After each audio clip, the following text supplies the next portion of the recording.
Hey everybody, welcome back to a very rainy and somewhat a sleepy Saturday here down in the museum. It's another Saturday, which means probably good chances another conversation. But welcome back to Let's Set the Tone. As always, if you're out there live in the chat, I appreciate you being here. And if you're checking this out later, I also appreciate you. So, um, hope everybody's been well. I can tell you that the last few weeks have been, at least work-wise, a little bit of a slog. Every day just seems like it's another day that repeated prior. So I don't know if that's some sort of Groundhog's Day bit, but it surely feels like it. Work's been nonstop. Honestly, I'm just glad that I'm somewhat alive, somewhat awake because actually, I should say you're lucky I'm here because Crimson Desert has kind of taken over my life. It's been the first game in a while that's kind of gripped me the way it has. Now, I still need to go back and finish Ghost of Yotei on the PS5.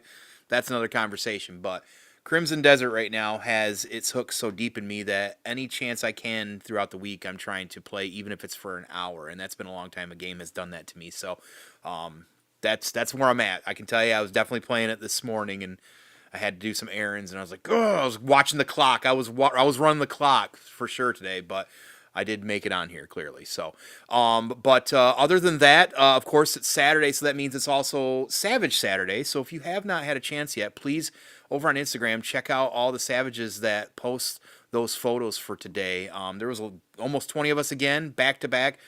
2 weeks, almost 20 people, around that 20 people mark. Some great photos out there. Those guys and gals are killing it out there with those photos. I'm just happy to even get a sniff of how awesome they are and be involved in that. So, got a great photo out there, I do feel like, this week. So, go check that out. It's been really fun, and I really appreciate being involved. Those guys it's a great group of people, very, very supportive and very friendly. So, I want to make sure to give all them shout outs. But, I'll sit here and talk all day, as you all know, because that's what I do all day, every day, nonstop. But I should probably get my guest out here. So, you know this fella here from Wednesday nights on ToyMercs, and probably from his incredible photography as well out in the Instagram world. So, please welcome the one and only Digital Ronin. Welcome, sir. Good to see you. What's up, man? How's it going? Not a whole lot. It's going as good as it can be because I'm not playing Crimson Desert. This is a great. I don't know if I would stop it for a lot of people, but I would stop playing it for you clearly. So this is you got to play it. I know you were kind of debating it. I'm telling you, like it's got so many things in one game, and it's Oh man, I know. I'm afraid to play it partially for the same reason that problem that you're having. I'm afraid it will become like totally obsessive for me. Right, I right. remember, I mean, when I first played Ghost of Tsushima, Yote Mm. close, but not quite so much. But Right. Tsushima and some of those other games like that, man, it was like all encompassing for a while. And as Yep. massive as Crimson Desert is, even with the flaws, it looks like it's just going to suck you in. So, And it does. And as I'm a big Witcher 3 player, I'm a big like oh, open world RPGer, and this has got feelings of that of Red Dead 2. It's got so many things. It's tough. all, all You games I start love. struggling. So, Yeah, right, right. All the good stuff. So, all the good stuff. So, let me ask this real quick, and this is one of my favorites to ask. Right, to get with everybody. So, let's start with Digital Ronin, or sometimes we call it Ronin or whatever. Do you have any other AKAs you go by, or anything that maybe we don't know? how deep you want to go into that? How far I back do you want to go into that? you can as far back as you're comfortable with. Oh man. Um, so that's really the only one that matters for here. I mean, Hmm. I've got other pages for other hobbies, Okay, and other things. Um, I didn't know that. so for a while, I went by the online name Zero, which was short for Zero Genius, which Okay, was art and photography and stuff like that before I got into toy photography. So okay. there's a little bit of that out there. Um, and that stuck for a while, but it always had that stupid stigma from that fucking damn Smashing Pumpkin song. Oh, I was gonna say Hackers the movie. That was where I went to. I'm like, oh, you zero Oh cool man. over here? Oh yeah. No, see, I would much rather be associated with that. But I Right. had shirts made with a little cartoon me on it that said Zero really big on it because I did a comic strip of myself for a little while and all this other stuff. And I mean, not anything you would have ever seen because it was very, very, very low key. Nobody paid attention to any shit I did. I did it just for Mm, fun. But pretty awesome. every time I'd wear that stupid shirt, like, oh hey, you're a Smashing Pumpkins fan, and it was just like, Oh, oh man. Do you not like Smashing Pumpkins? It's not like I dislike them, but that was Okay. a part of my life that I have moved beyond, let's say. Oh, okay. We're definitely that's definitely something that we would be at odds in. I'll be honest with you, and I'll explain maybe if we get a chance to talk some music later. But Oh, please okay, do. that's fair. That's fair. Okay, so well, where did Digital Ronin come from? When I was struggling to find an identity for this toy photography thing, when I started taking it more seriously and trying to find a way to brand it, because I don't know if you know, I work in marketing. Mm-hmm. So it's just natural. It's part of my personality to try to assign kind of a brand to every little Yeah. aspect of everything I do. Oh yeah. Um, Yeah. it, it's kind of silly in a way, I guess. But, I wanted Smart. something to really encompass what I brought to toy photography. So since, let's be, I'm kind of a poor photographer, but I'm great at Photoshop. So Oh, is that what it is? Okay. Okay. I was like, come on, no, I don't definitely don't think anybody's gonna think that you're a poor photographer, but I'm adequate, but I don't think I'm great. And so mm, I really embrace the whole digital aspect of it, sure, and embrace the whole Photoshop aspect of it because that's what I really. Editing is half the fun for me. In fact, right, it's probably more fun than actually taking the picture. okay, So that's where the digital aspect of it was. And then, Ronan was just trying to identify why I'm doing it. I'm not doing it for anybody else. I'm doing it for me. I'm wandering through this community without any sort of a master or reason for doing it besides the fact I just want to do it. And hmm so that may sound ridiculously deep for what this is. I mean, it's a toy photography page for Christ's sakes. no, But, it was me trying to have fun with it to come up with hmm a personality and brand that really fit me as a person. no, I think that because I think like that too about things. Like it's always like layered on the context and the details. So that actually resonates with me. So no, that's pretty awesome. And as somebody who's really, I call myself a weeb all the time. I'm pretty big into like Eastern culture and like anime Mhm. and everything as well too. So like when you see Digital Ronin, I'm like, oh, does he watch some anime per chance? So, I but used to. yeah, Not much anymore, but okay. I used to. Okay. Well, it always Ronin always goes right instantly back to me for Ronin Warriors as a kid growing up, and I've been rewatching that series, which Oh, is Samurai Troopers technically, but nice. yeah, if you're familiar, I'm assuming you probably are. I think we're That's a flashback, man. yeah, yeah. Yeah. It's crazy watching it as an adult, but in Japanese now. It's way different. It almost doesn't hit right because character names are kind of changed, and Yeah. it's effing with me a little bit, but still pretty gnarly from those old ones. But we'll be I always hated that, man. When they brought it over to America, they changed the voices, the voice actors, the names of the uh, characters, even some of the man, history, and it always rubbed me the wrong way. The yeah. I traditional, original stuff is always better. Agreed. I get why people like the dubbed because if you're doing stuff, you can hear it. That's what a lot of people tell me, and I can Yeah. watch Yeah. limited dub, but to me, it just sounds like nails on a chalkboard because I don't care who you are as a voice actor. 90% of the time, these voice actors still never get the Japanese emotional inflection in their Exactly. and that's a big thing if you know any Japanese is that inflection and how you pronounce words, even vowels or the length of it, and you draw it out can mean different words or different meanings. So it's like it just never sounds right to me. It just sounds so campy, all of it. Hmm. So it like as somebody like who was getting Naruto over here, and I know a lot of people hate Naruto, but like circa 2003, we were pirating it from Japan, and I was way into it. And when it came over here a couple years later on like Toonami, and I heard it for the first time in English dub, I was like, "This is the grossest thing I've ever heard."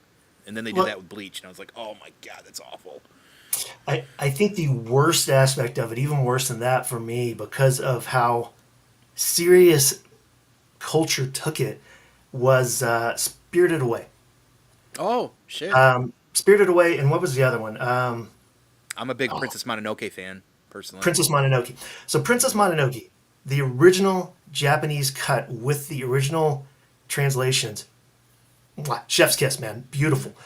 Then you get the American dub version, and it was meh, but it still kept a lot of the original terminology.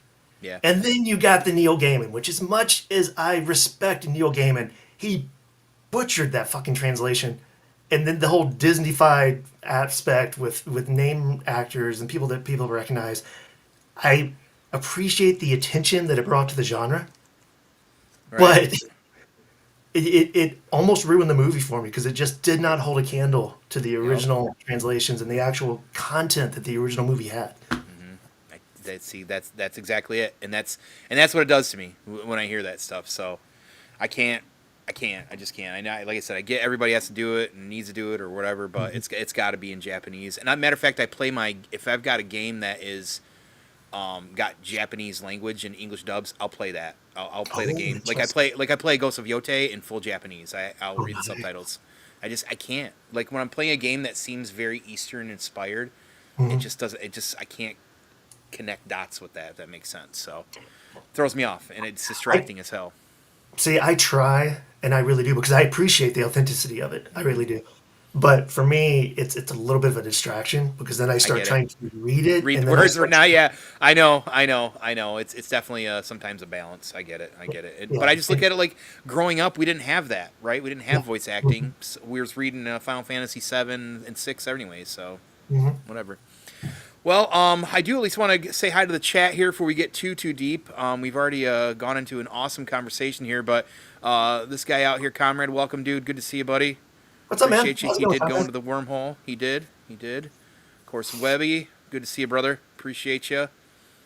Appreciate you. Webb's supporting everybody out there. We really appreciate you, man. We need people like you in the community. It's much appreciated. For sure. Let's see. Abby's out here. Abby, good to see you. What's Thank up, you for Abby? stopping in. There's my guy, Jay. Jehovah. Jay. Oh, he's a troublemaker.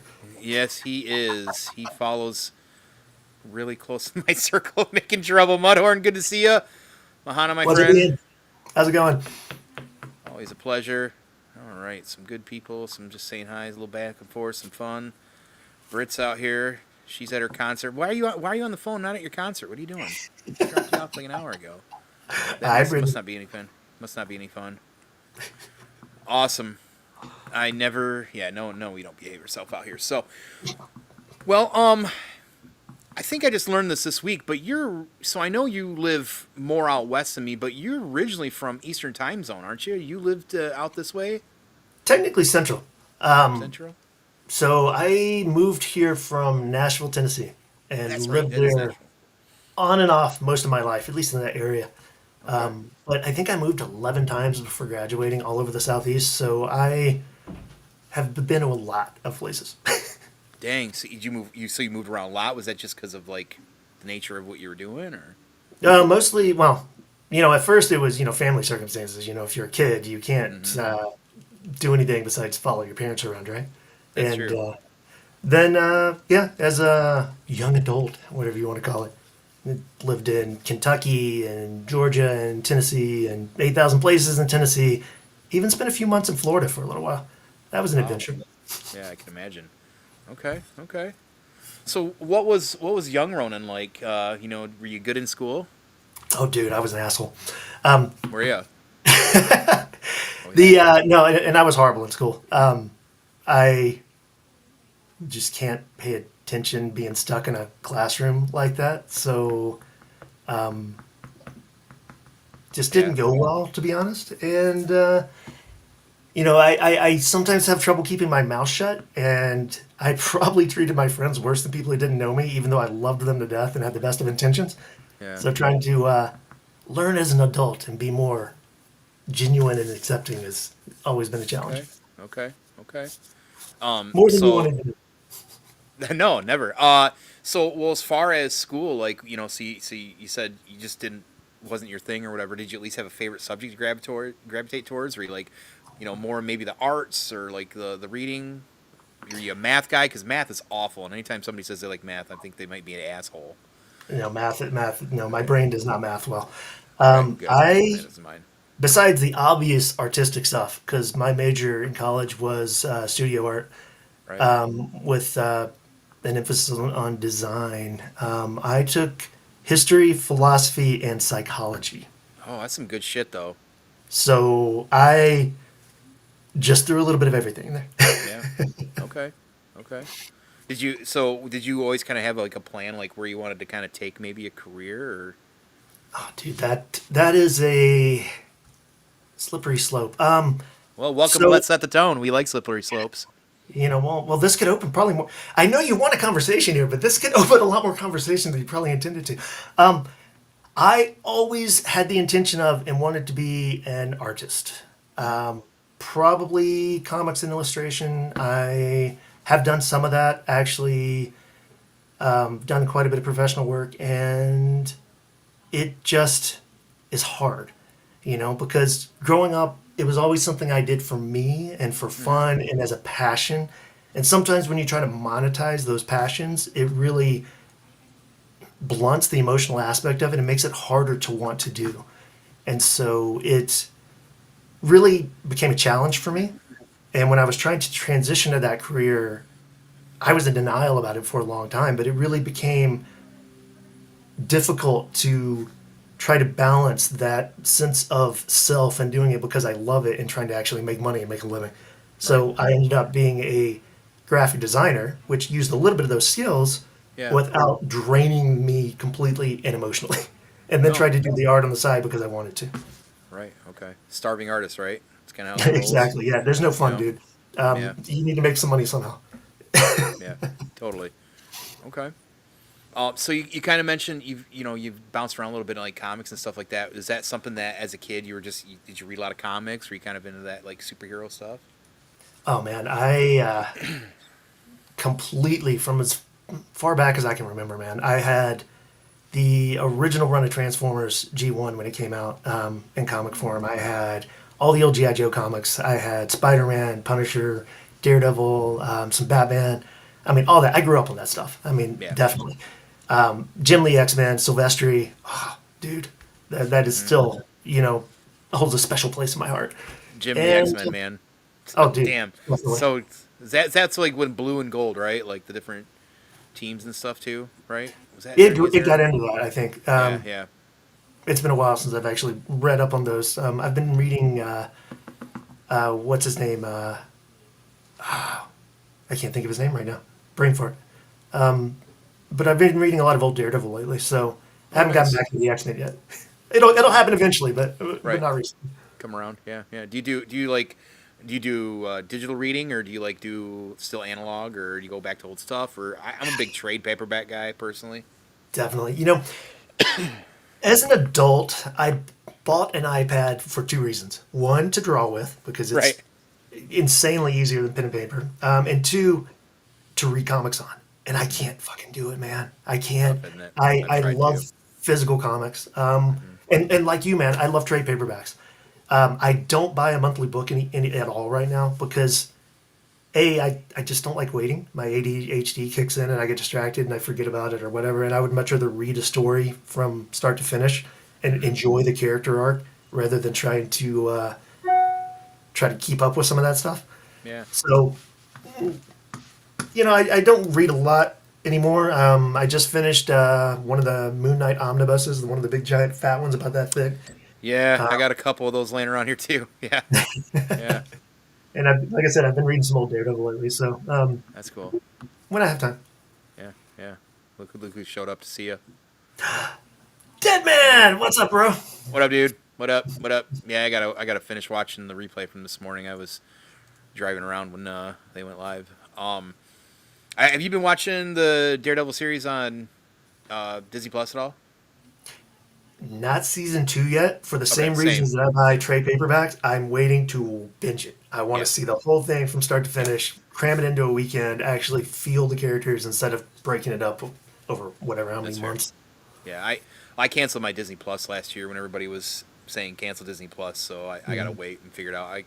I'll figure out ways to sail the seas, me mateys, and figure it out and get to me show one way or another. Arr! So Right. I'll I wait. I'll feel wait like for the right time I and binge it. actually did the same thing and Mm. just started mine back up like a month ago just for this and Ahsoka season two. There you go. Yeah, that's going to be the tough one. I can handle waiting on the Daredevil, but Ahsoka's one of my favorites, so it's going to be. Yeah. We're going to see what's going to happen when that comes back around. So we'll see. Um, so what about so clearly in that vein, the comics. I kind of assumed that, I suppose, but I feel like all of us in this kind of like toy vein are come from comics. But so you've already kind of mentioned a couple. So I'm assuming Transformers maybe grown up and GI Joe like the normal for toys for you were some of the big ones, or what were some that really stuck out for you? Oh, as far as toys, definitely Transformers, Mm. Robotech, Oh GI shit, Joe, that's a good obviously. one too. Um, let's see, what else did I have? I had some weird stuff. I mean, I had Masters in the Universe when I was like little. Hmm. Um, some Thundercats thrown in there just for shits and giggles. Oh yeah. Oh yeah. What else? Um, Man, I got into dipped my toe into customizing like GI Joe figures to try to make my own little Ninja Force, Okay. um, Okay. and was into old school TMNT for a little while too. Hmm. Yeah. The And then life OG happened, series. and all that stuff got sold off or lost or whatever. Yep. Bummer. I always tell everybody that's all I've got left from my youth is a I don't know whatever some treasure chest box full of old school TMNT. I kick myself almost every day for the amount of stuff I wish I'd have kept when I was a kid and still had. But what are you gonna do? Mom Oh gets man, old and they're gone.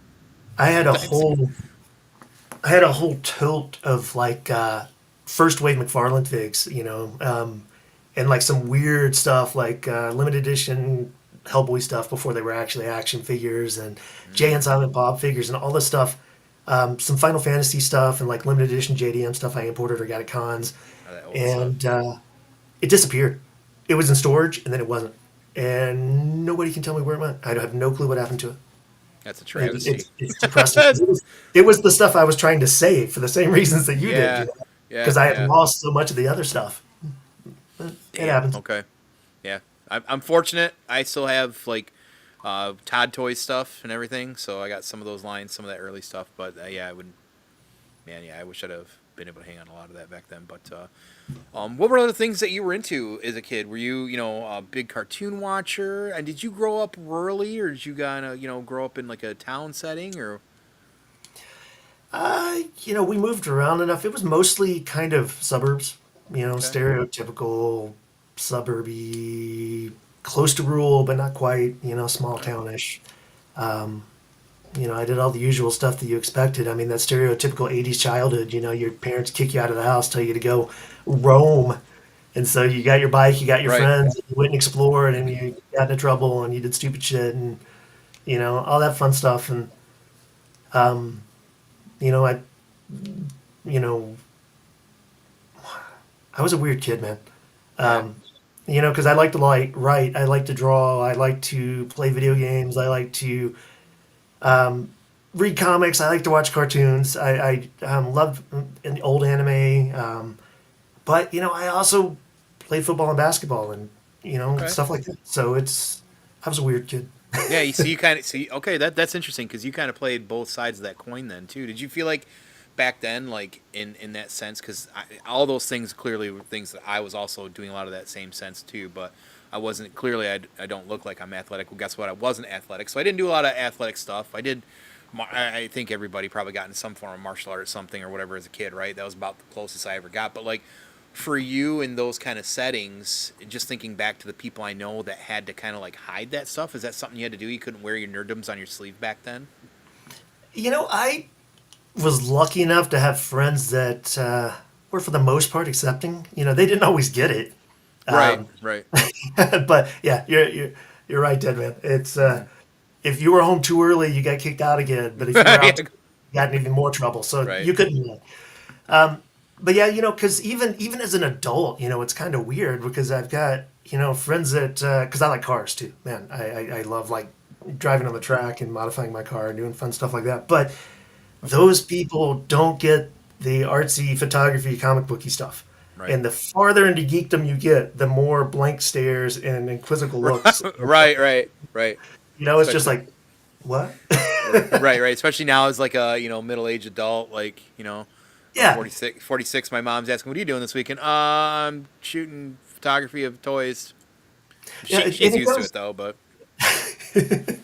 It's so funny how that works, right?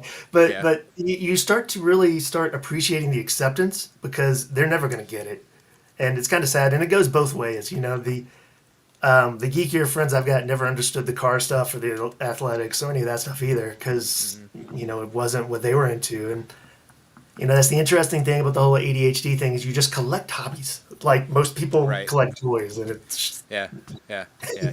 A little bit of everything. I feel like too.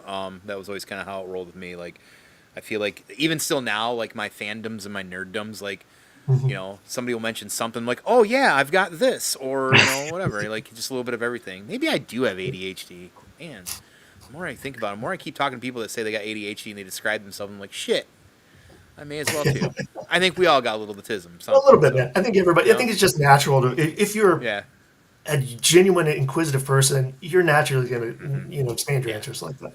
absolutely, absolutely. So as far as it's funny because you guys joke about on Mercs about how it ends up being food Mercs sometimes, which I think you guys need to lean into sometime. I'm going to be honest about that. I got to pitch someday maybe, but what is your take on two things I want to know about? How do you feel about avocado? Why do you like? You just don't like it? Nothing? No guacamole? Nothing? No avocado? Oh, you're not going to say the second thing? You want me to talk about avocados first? Yeah. Um, so avocados are bland, slimy, gross, and just mush. It's like if you took a banana and a whole bunch of peas and you put them in a blender like baby food, and you fed them to me and told me, "Hey, this is awesome and you should love it," because everybody loves avocados and me apparently. And it's one of those things that I'm like, no, I'm very skeptical of it because everybody loves it to begin with. Mm, And then the fact that I try it, it's never going to live up to my expectations because of all the right. hype about it in pop culture. And I just don't like it, man. I don't. I think they're slimy and gross, and they just distract from whatever you put them on. It's not a strong flavor, but it's a very distinct flavor. So, I agree. it's, Earthy, yeah, kind of. it's Yeah. not my thing. Okay. It's slimy. Ugh. You're right. I mean, you're right on that for sure. It's definitely slimy. What about what are your feelings on Nutella? You were paying attention to making notes when we were talking the other night, weren't you? Goddamn right. I don't get Nutella either, man. It's like bastardized peanut butter. It's just Oh, what the fuck? it's I don't get it. It's not that it's bad. I think I mean, because as far as peanut butter derivatives go, I like cashew butter better than peanut butter. But maybe that's Okay. just because I'm a snob. Maybe, Um, maybe over here eating cashews. I'm enjoying a hazelnut. Okay.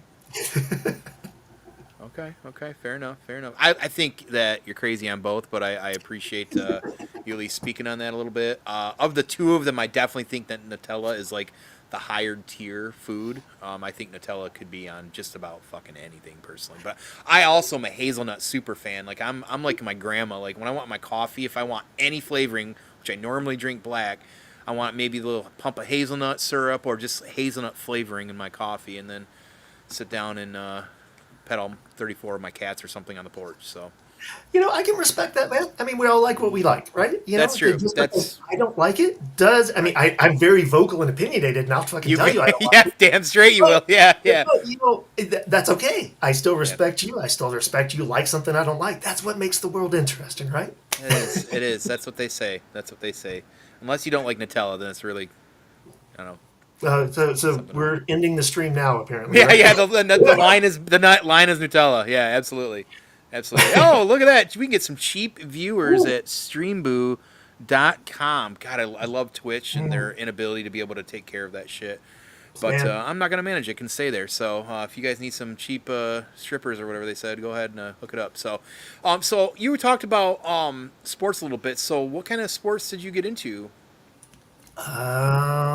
Just usual shit. Air hockey. I'm just kidding. Right, right. Yeah, Um, that should be a sport if it's not. Probably stupidly, overly risky things like skateboarding, BMXing for a little while, and I don't claim to be good at it because I wasn't, but Okay. I was very good at hurting myself. That's half the But battle. I played football and basketball with friends. I mean, that was the thing. You got together on the weekend, you ordered a pizza, you went and played football until somebody got hurt. Yeah, absolutely, absolutely. And did you play like in school? Were you like on the team, or the coach being like, "That's my guy Ronan, throw him in there." I heard you're a basketball star somewhere. I don't know what that's all about, but Yeah, if you Google it, that is not me. I won't claim to have ever been good enough to actually be on a school team, but my parents were very conservative, and I was not allowed to even try out for school teams. oh shit, okay, So even though my ego says that I was just as good or better than my friends, some of which actually played on the school team, I never actually got the chance to do it. bummer. Okay, okay, It's probably a good thing. I might have drifted more toward that jock mentality that way, and I like who I am this way. So, There you go. There you go. Right. Right. Now, with your parents being pretty conservative in that sense, did any of your like hobbies or your interests ever concern them? They'd sit down and talk to you, be like, "You can't read that comic book because it's got naughty stuff in it, things in that nature." oh, of course, dude. Yeah. Um, so funny story. So back, oh, dude, I don't even remember what year it was. 96, maybe? Yes, I'm old. Shut up. No. Um, How? Deal with it. What year were you born? 76. The very, very end of Oh, I would have. 76. Basically I would have guessed. I 77. thought you. Okay. Yeah. I would actually have guessed that. Yeah. Okay. I'm 79, Yeah. so you're not far off the mark. So So my very first published comic book story was self-published with some really good friends of mine. that's cool. And it was an anthology book of really dark short stories. And my story was written by a friend of mine, and it was about a hacker who, actually, what most hackers do, cyberpunk, foul mouth, a little Yeah. bit of sexual implication, all that stuff. And I was so fucking proud of it, man. It was my first published work. It was, something I was really proud of. And basically, it came this close to just being banned from my house because I was still living at home for the time because I just gotten out of college. Or in college during the summer. I don't remember which. And I was like, "Look, Mom, I was published! Oh my God!" They made me go through, and every copy of this book I had, they made me take a Sharpie marker and color over anything they thought was inappropriate and mark out any curse words or anything else on every single page of every single one of those books. Damn, that's tough. It was a little harsh because you can disapprove of it. I think as an adult, as like what would I do if it was my kids? I think you could disapprove of it without being quite that dismissive of the actual achievement. And, they were doing the best they can, and I don't want to badmouth my parents on live on Yeah. YouTube. So That's fair. That's fair. No, I think that's fair. Did you now I know folks and friends in that kind of setting as well are similar.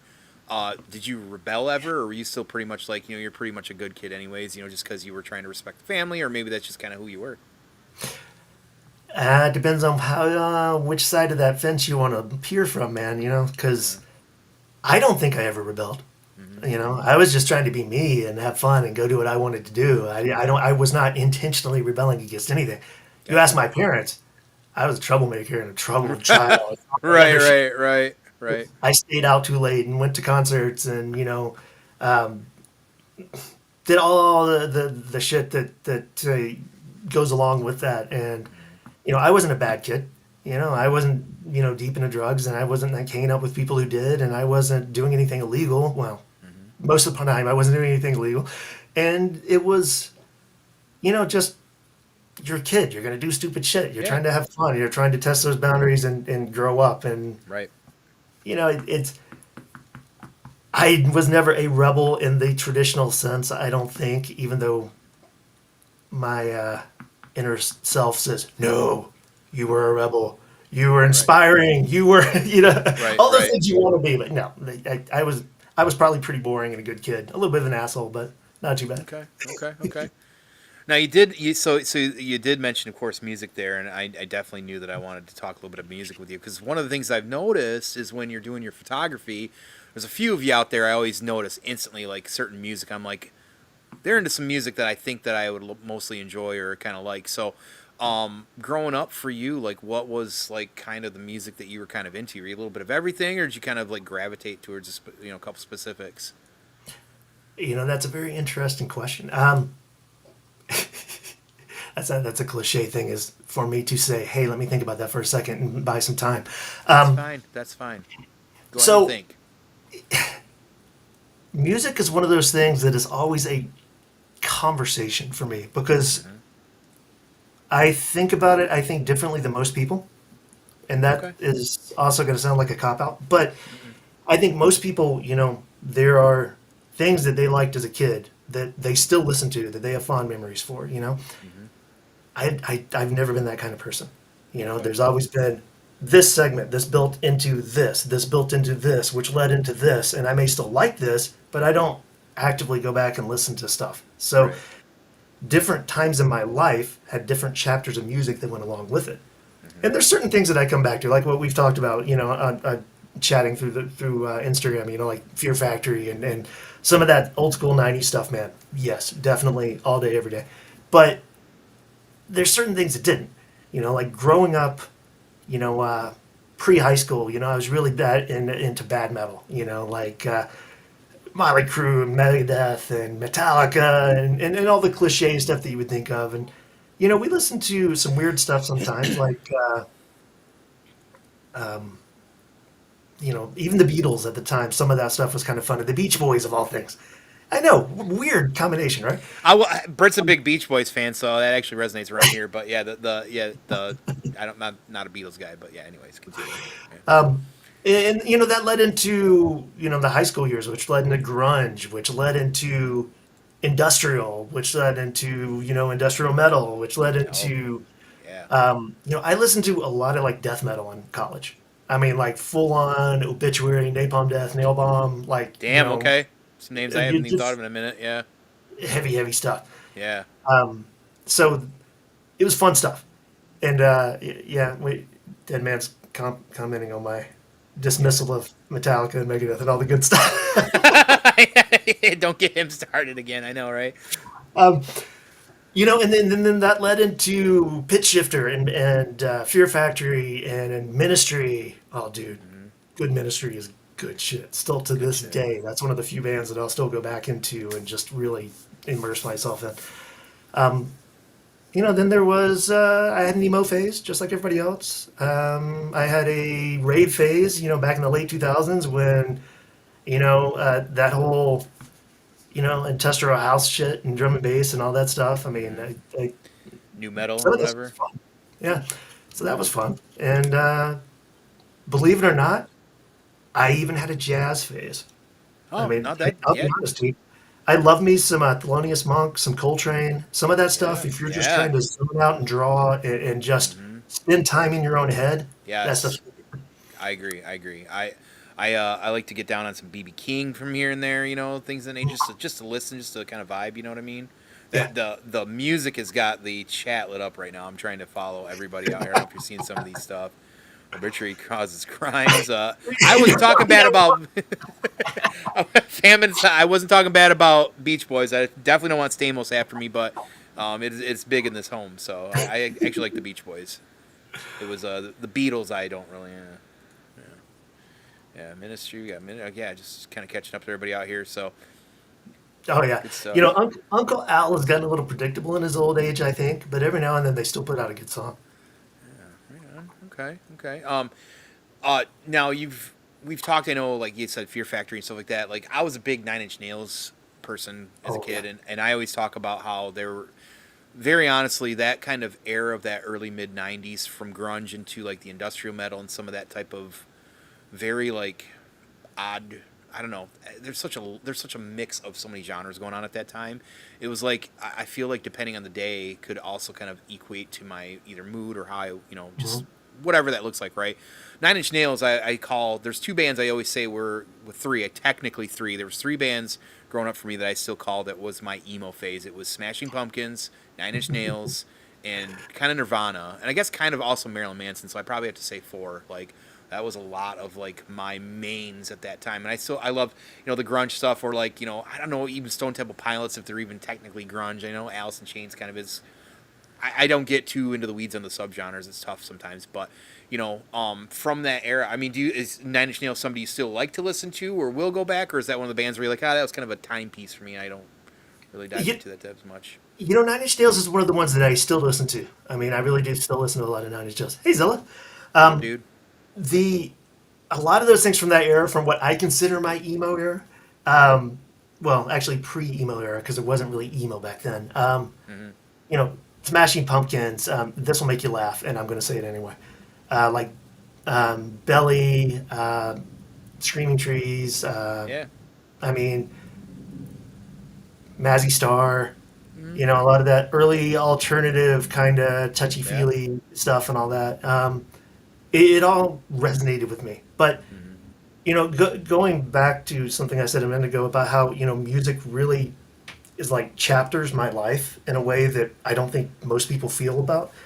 Um, it's like a sponge, it really soaks up everything in my being for that time. And so when I listen to it nowadays, it brings back a lot of that. And I'm not really the same person anymore. So even if I Yeah, like the music, some of it just doesn't fit me to this day. right. And so, Trent has gotten a little weird with some of his recent kind of ambient Hmm. weirdness. I still respect it musically, but eh, I just don't love it as much. Every now and then I'll have something good, like that Health song he did. Um, Isn't Everyone? Dude, that is like That's a good classic song. Nine Inch Nails with Hmm. with a little bit of modern thrown in there, and it's Hmm. great. But a lot of the more ambient stuff I can't get into, to be honest. It's your point is something that I also kind of look at because there's like like once in a while I want that nostalgia, right? And I Mhm. feel like I find myself, I'll get on Spotify and I'll go back and listen to like something like a Nirvana, or who at one point was like, I was obsessed with Nirvana. I remember what I was doing. I can remember literally visually how I found out that he had passed away. Like it was a stop in time for me, right? But now sometimes going back and listening to the music, I still have that appreciation, love for it. But it's like I was also like really depressed and angsty then, and that sometimes Mhm. like I'm not saying that will shift my mood, but it definitely has the possibility to almost open up some of that old stuff. So it's like it's one of those things where I feel like it's a slippery slope again. It's like Yeah, definitely. where's that going to take you? But there's some that's not like that. Like Nine Inch Nails is one of those bands. Like I kind of agree. Like I feel like they were a band back then that part of the reason I got into them is because it was all very like just this sexual exploration and angsty, like who am I, like just a lot of there was a lot of things for that time period. It just really, when my age hit that time, like with Downward Spiral and all that stuff, it, because I was more of like that teenager with that album particularly, and that of course really put them on the map. um that it was just like, man, like it just really kind of resonated. But over the years, like I still have listened and still enjoy some stuff like that.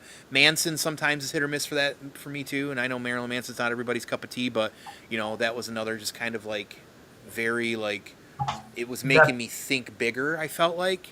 um the first but album was really something different, and I think it really hit at just the right time and was are we the talking right about combination. Portrait?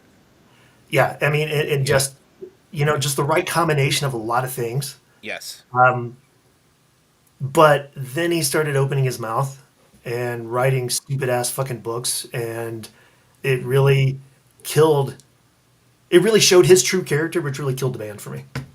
Which yeah, so I will debate still to this day. Well, my favorite song is Lunchbox, which was on, I think it's track 4 or 5, Mhm. I think, on that Yeah, album.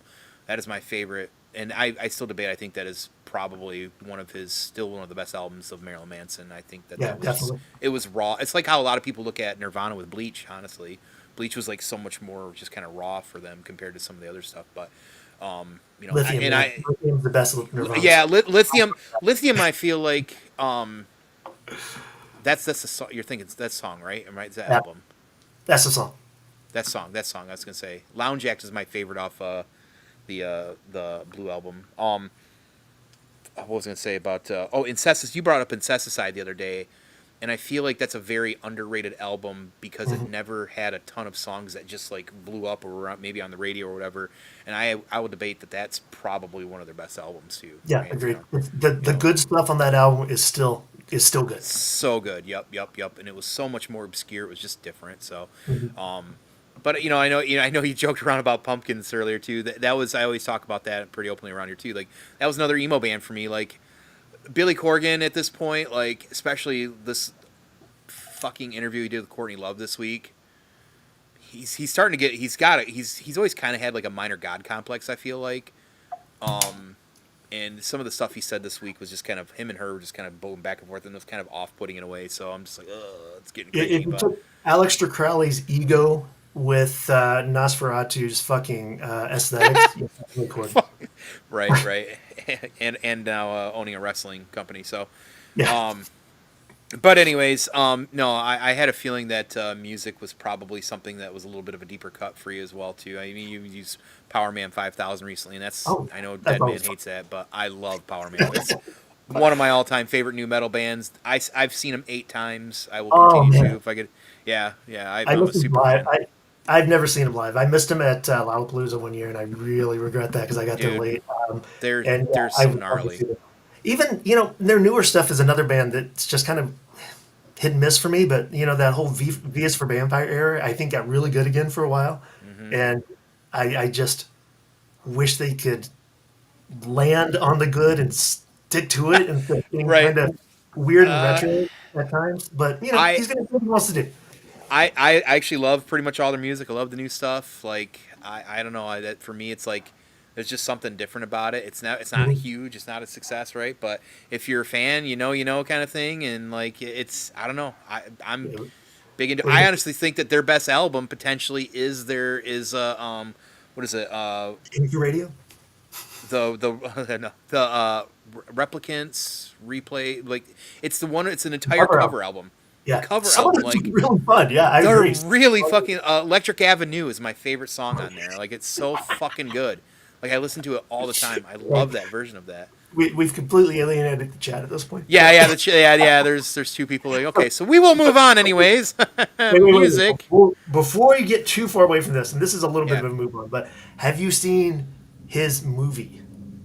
I have not. It's at the horror film that came out like Yeah, last year or the year before, or something Little like that. Bites.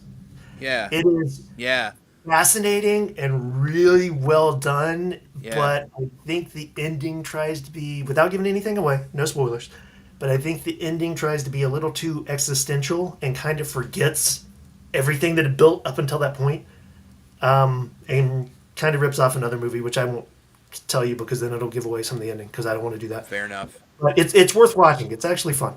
Yes, I kept trying to at one point I didn't have it on my Plex and I was trying to find it. That reminds me, I got to see if I can now grab it. So, yeah, I definitely need to find that and watch that. I like the fact that he wears his nerdum on his sleeve. He's very like old school sci-fi horror. He was at a we call Dirt Fest here like 15 years ago and did an interview and did a quick little artist drawing of like an old school like 50s 60s robot like everything about him that you hear from some of his because I called him space robot metal. That's what I called Yeah, him. yeah. You know, so it's just it's really him and stuff like that. And I do love when him and his brother get together and do some stuff too. There's some good videos on the YouTube over that. So and then yes, J-Ho, I do love me some Black Label Society. I was talking about that last night. They got a new album coming out this month. I'm really excited for. So I'm a big Zach Wild fan. One of the best artists I've seen live that does melting of faces. Pretty incredible. But what's having your rotation now? Do you got anything like newer or recent, or maybe even older that's big in the rotation now? Let me pull this up because my memory sucks and I'll get some of the things wrong. So I've been listening to, and you will laugh. Um, I've been listening to a lot of Hollywood Undead lately. I love Hollywood and Dead. I'm a big Um, fan, actually. It's great. Terabyte has been on repeat for the last few weeks, man. If you don't know who Terabyte is, it is like Terror Bite. Terror Byte, Okay. BYTE. It is B I like T E. Okay. Okay. if you took like early Filter and Nine Inch Nails and threw it in a blender with some metal and like a whole bunch of mental illness, that's Oh. Terabyte. It's like Bile. Okay.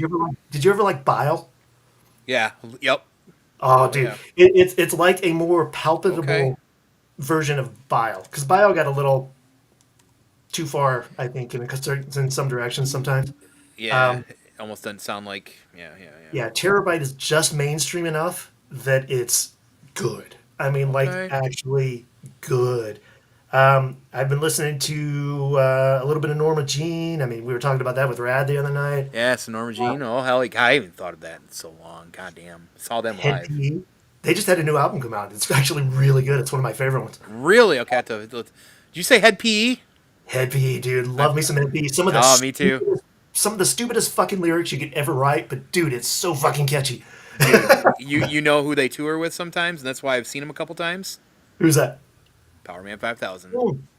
Every time they've come through here, they've been with like some people I've never heard of, or like Yeah. Twisted or somebody, and so Yeah, yeah. No, they end up. We have this place in Flint called the Machine Shop. Small venue, but pretty well known. I think for the most part, because we don't have a lot like that, and like small oh, venues that nice. are big for Yeah. me. But yeah, I've seen Head P a couple times. Pretty gnarly, for sure. Um, the other thing that you'll actually find interesting that I've really been under. I mean, I listen to a lot of indie stuff too, like Michael Reese. I don't know if you know who he is, Hmm. but what's really been on my list this week has been the whole Cyberpunk 2077 soundtrack. Oh, it's so fucking good. Red Samurai or whatever, or Oh yeah, a fucking lot of that industrial metal stuff from that dude. game is so good. That soundtrack is fucking amazing. Matter of fact, they had songs coming out before that game was released because I was Hmm. working at GameStop still at that time, and we were all just like going nuts for it. It's got Absolutely. is a lot of it is really stereotypical or too far in one direction for me, but the good stuff is so good. Yeah, yeah. It's just one of those ones I like to put in the background if I'm just like Mhm. doing art or something like that. Yeah, Yeah, exactly, man. absolutely, absolutely. So that kind of all this kind of comes full circle with a lot of the things because I did know you like some cyberpunky stuff as well too, and the Ronin stuff. Like even your recent like logo change. That's the first thing I thought. I'm like, that's fucking cyberpunky as hell, right? Not inspired by the game. They stole that idea from me. I mean, the video game was originally, of course, from the tabletop, but Oh we yeah, know like that now we know that the tabletop was inspired by you as well too. So that's oh yeah, oh definitely no, no. clearly We Cyberpunk was really big growing up for me. I mean, that was nostalgia in a bucket. big fan of Blade Runner. Back in the day, yes, not as much now. Because it's more intellectual now than it used to be. That and visual. Now the visuals, oh fuck yes, dude. Mm-hmm. Visually, it is just one of the stereotypical cyberpunk whatever that you can think of. You say cyberpunk, people think Blade Runner. Right, right, right. Tied right to it. Tied right to it. Okay. Is that what inspired? I guess what inspired you, or when did you start getting into riding motorcycles? So my dad was a big motorcycle guy growing up. He's got pictures of me, and I don't remember this because this is when I was like tiny, tiny. But he's got pictures of me on the gas tank of his motorcycle riding around, when Yeah. I was like a baby, and had dirt bikes growing up and things like that. So it's just kind of, you like fast cars, you like doing stupid stuff like jumping ramps and riding skateboards, you're going to get into motorcycles. I mean, the power to weight ratio of a motorcycle compared to a sports car, and then the price point, you could do some stupid, dangerous stuff and have a lot of fun doing it without, like, Right. well, taking out 2 second mortgages. So Hmm. Hmm. it was just a natural progression of things, I guess. Oh, and of course, Akira and all that shit didn't help either. Right. Right. Exactly. Right. Right. So when did, or I guess, have you owned a lot of motorcycles as an adult? Like, did you like at one point like I want this one, then I upgrade to this one, or was it just kind of like, hey, I'll have a motorcycle around and whatever that looks like? I haven't had a lot, to be honest with you. I've had 3 or 4, because cars were always more appealing because you can really do things in a car that you can't do in a motorcycle. You can have air conditioning, you can have really loud Right. music, you can have Right. an anonymity. Because if you're driving around on a motorcycle, you're an attention magnet. You, Right. you are what you are. People see you no matter what. In a car, tint the windows, roll them up, turn up the music. Nobody knows you. Nobody can see you. You are completely anonymous, minus depending on how flashy your car is. But it's a way to blend in and enjoy yourself and a peace of mind while you're in the middle of yeah. Thanks, dude. Without you can be in public without feeling like you're in public. Thanks, Right. man, Barbie. Yeah. Thanks, dude. Uh, so let's talk about the motorcycle because I kind of came into this late recently. The ongoing joke that will never die. That will never die. So, recently you sold a motorcycle. What type of motorcycle was it? It was a 2004 Triumph Daytona 600 that was a former race bike. I bought it as a Oh, barn find. It had been wrecked and was completely trashed. And I rebuilt the fuel system, took all the race panels off and put on OEM stuff. Basically, built it back to its former glory and enjoyed it for a little while, but I just never used it. And so I spent all this time and effort and money making it great again, and then it sat in my garage most of the Damn, time. So I needed the money more than I needed another hobby. that's fair. Okay, okay. How long did it take you to sell it? Is that part of the bit? Is that what? Because like I said, I'm Yeah. not fully aware. Is that part of the bit we were trying to sell for a while? Yeah, it took longer than it should have, but I didn't know the exact mileage and the fact that it used to be a race bike and the fact Right. that it had been wrecked and I had a lot of time and money into it. I wasn't trying to make money or rip anybody off, Yeah. but I wanted at least some of my fucking investment back. Yeah. Yeah. That's fair. And so I didn't have it cheap and I refused to go down past a certain point. And so it took me a little longer than I wanted to sell it, but I got decent money out of it and it was worth it. There you go. Full circle then. Great. Awesome. Okay. You Now I gotta know know a when little to bit walk more away, but you background. gotta stand up for yourself. Right. I just know, like, I just walked into like all of that, and then I started watching ToyMercs. I'm like, man, what is going on with this bike? I gotta know. So it's not true that you don't, because it was yellow, right? Yep, bright ass fucking yellow. Bright ass fucking yellow. So it is true. You may have had the brides from Kill Bill's yellow outfit as well too. I should have. You should have had the But, yellow outfit but to match. I would have referenced Bruce Lee, not I the kill. right. Technically, because that was an homage to Bruce Lee. Yes, I would rather. Yeah, that's fair. Rather that. Okay, awesome. I do want to go back to something Jay did ask. He wants to know if you have any secret boy band favorites, like whether NKOTB or, maybe you were a big, what are some of those bands back then? I don't fucking know. I can't even think of NSYNC or whatever. No boy bands. You getting down any of the So pop boy back bands? in the day before I was old enough to know better, I had Mm. parachute pants and was a big New Kids on the Block fan.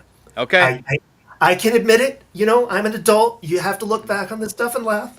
you do. Um, You do. You have rat tail. You know, a little rat tail too. I wanted to, but my parents wouldn't let me. So Right. you Okay. know how it Fair goes. enough. Yeah, I Um, do. like I Same said, here. really structured family life. Hmm. But as an adult, no. the closest Okay. the closest thing to a boy band that I listened to as an adult would probably be some J-pop. The more metally J-pop, like Mad Hmm. Capsule Markets. If you don't know who they are, Hmm. awesome. Late '90s Japanese metal, really good stuff. Yeah. Japanese metal, for the record, is very, very underrated metal if you don't ever get down on Definitely. it. I don't know a lot of names. And a lot of this came from actually watching animes to learn that there's some Oh great yeah. metal out there too. So, yeah, they did have the right Yeah. stuff, fam, in here. Danny would appreciate you saying that. So, now I want to assume, just kind of looking at your background and some of the figures that you've bought, and that you might be kind of a Star Wars guy. We've talked about Ahsoka. How deep or big is your Star Wars fandom? Are you like old school, or was that something later in life, or kind of grew up around it? Like, what does that look like for your Star Wars fandom? Well, we were talking about toys I had as a kid. Hmm. Um, True. funny.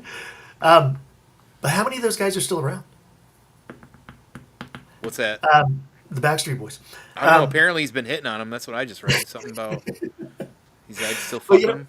we were talking about the toys I had as a kid, and I neglected to mention the old Kenner Star Wars because I had a Mm, ton of those too, and I should have brought that up. Um, Memory with ADHD is a great thing. it's true. But as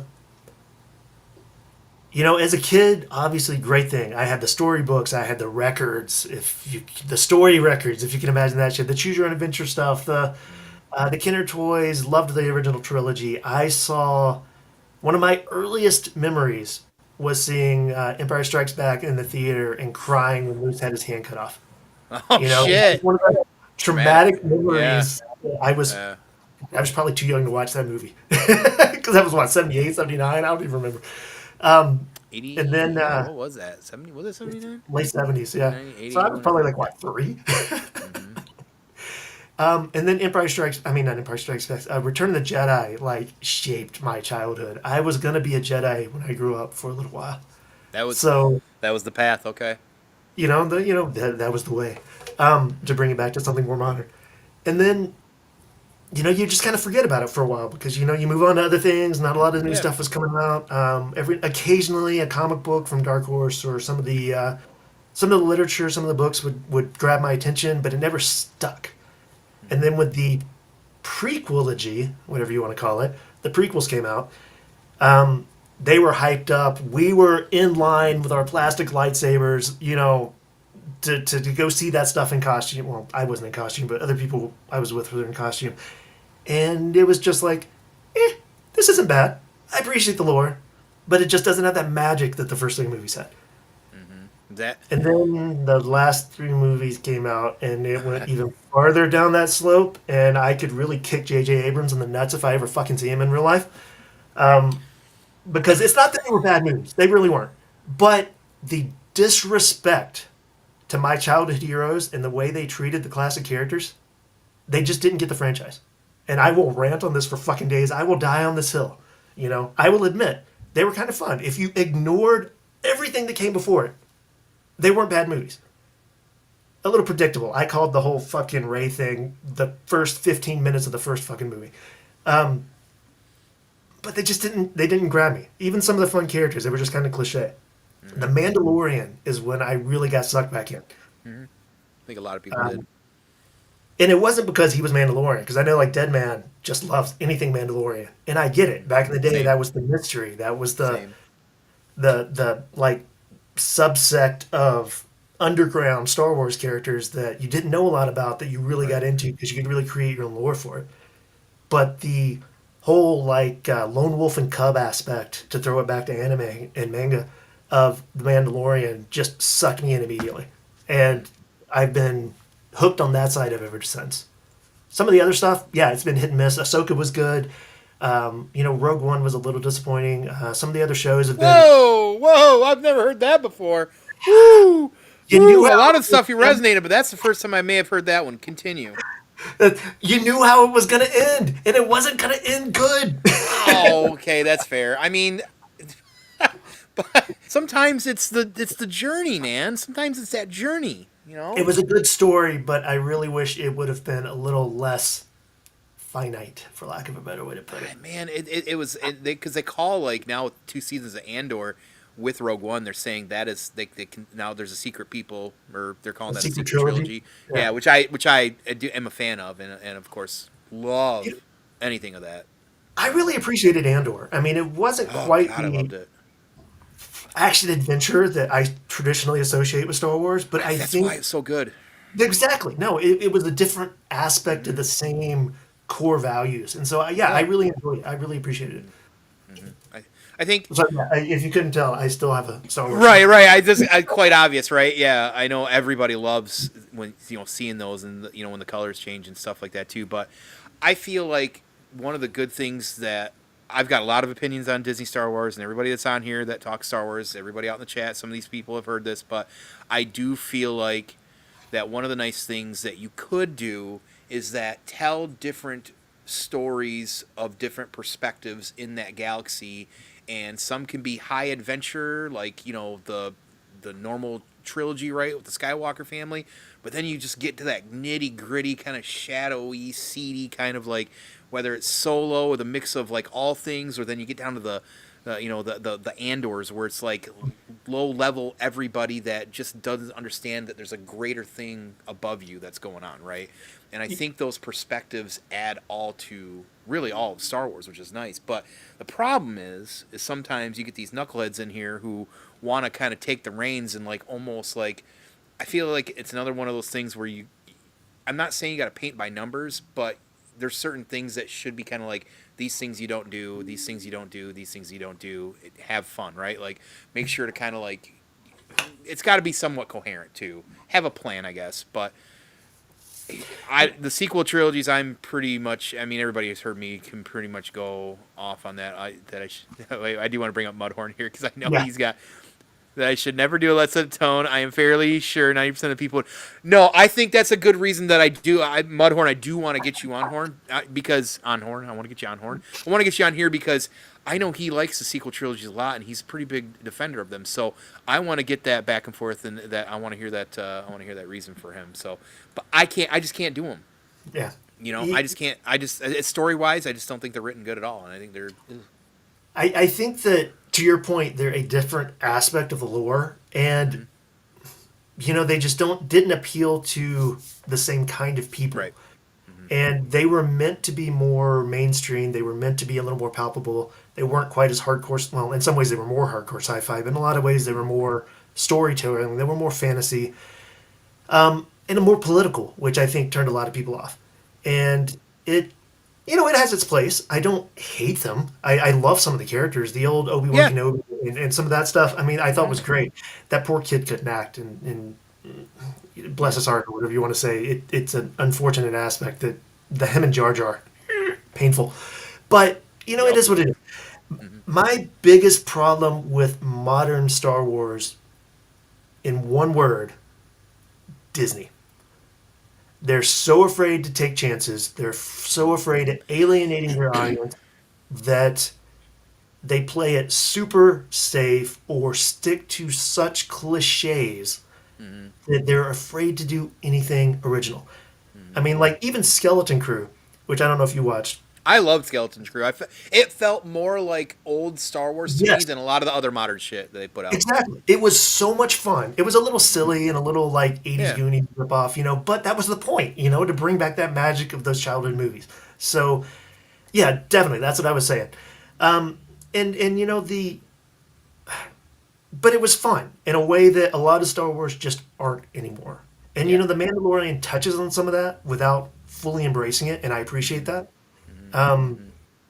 but like some of the other stuff, like what was the other one they did? The one that everybody hated, Acolyte. yeah, Acolyte. That had so much potential. The Mm-hmm. setup for that was so interesting, Mm-hmm.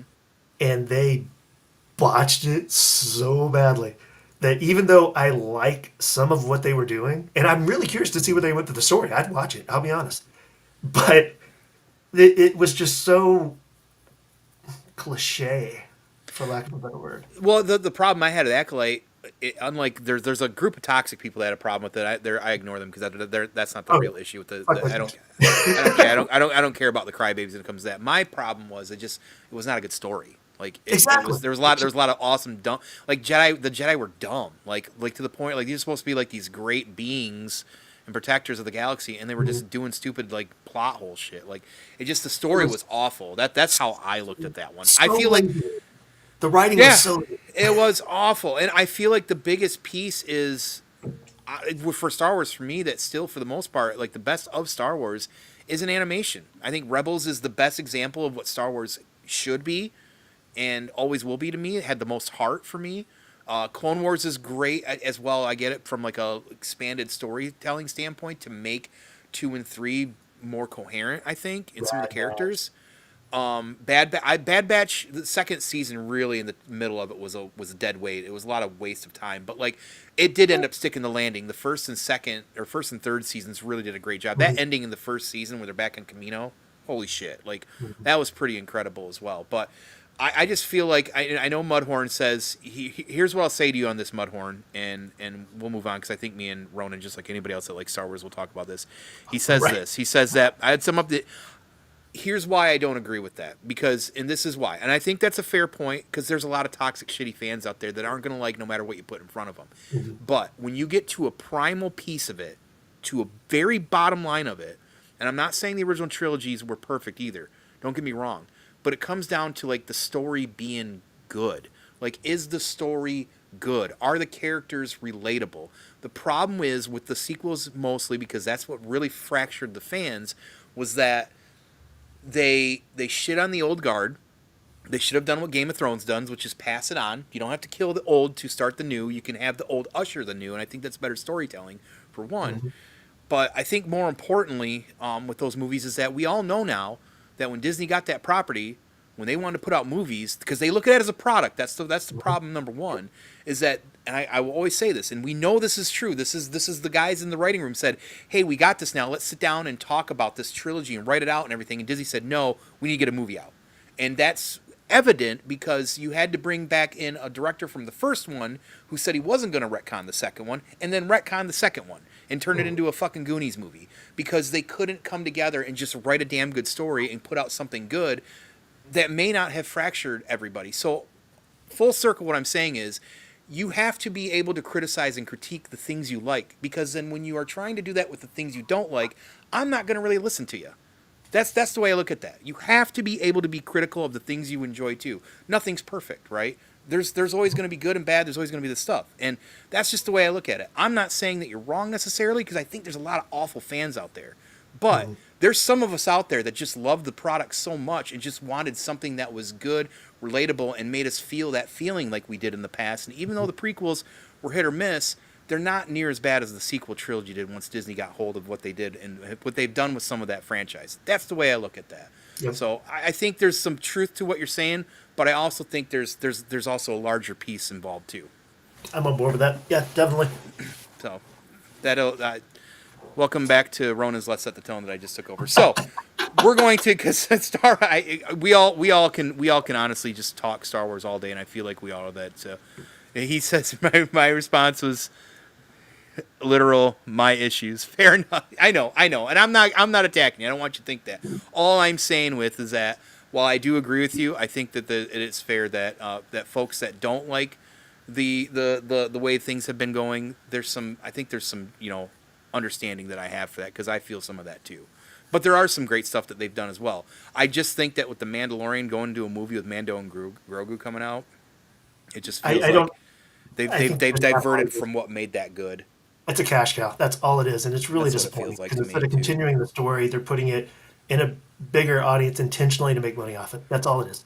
Yeah, that's what it feels like to me too. So, anyways, I appreciate always the start because I know there's a lot of a lot of us are very passionate about the product. I say product again, and I was just criticizing about it, but because that's what it's kind of turned into to me, and it's just been hard to be able to intake Star Wars like I used to. So I will not be going to see Mando and Grogu in the theater. I've already decided Not in that. theaters. So, I want to see it, no, but not in theaters. I'll see it. I'll wait. Yep, I'll wait. So, but so as far as your collecting, so we've heard about some of your old school collecting and some of the '90s stuff. Did you always collect things growing up to get to this point where you're at, or did you have stop starts or just different things? It was probably starts and stops, man. Mm-hmm. You know, I could never really afford to have a real collection of sorts growing up. And then when I could start actually having a collection of things, it was comic books. At one time, I had probably 8 long boxes of comic books in my closet. A little bit of everything, a lot of classic stuff like Unknown Soldier and Sergeant Rock, all the way up to, of course, like what we talked about, X-Men and Daredevil and, Batman and all the good stuff, A lot of indie stuff, a lot of just really weird stuff just because it was fun. Some manga, I mean, all over the board. But yeah, comics was really where it was at for me and Okay. what I really immersed myself into. That kind of went away for a while.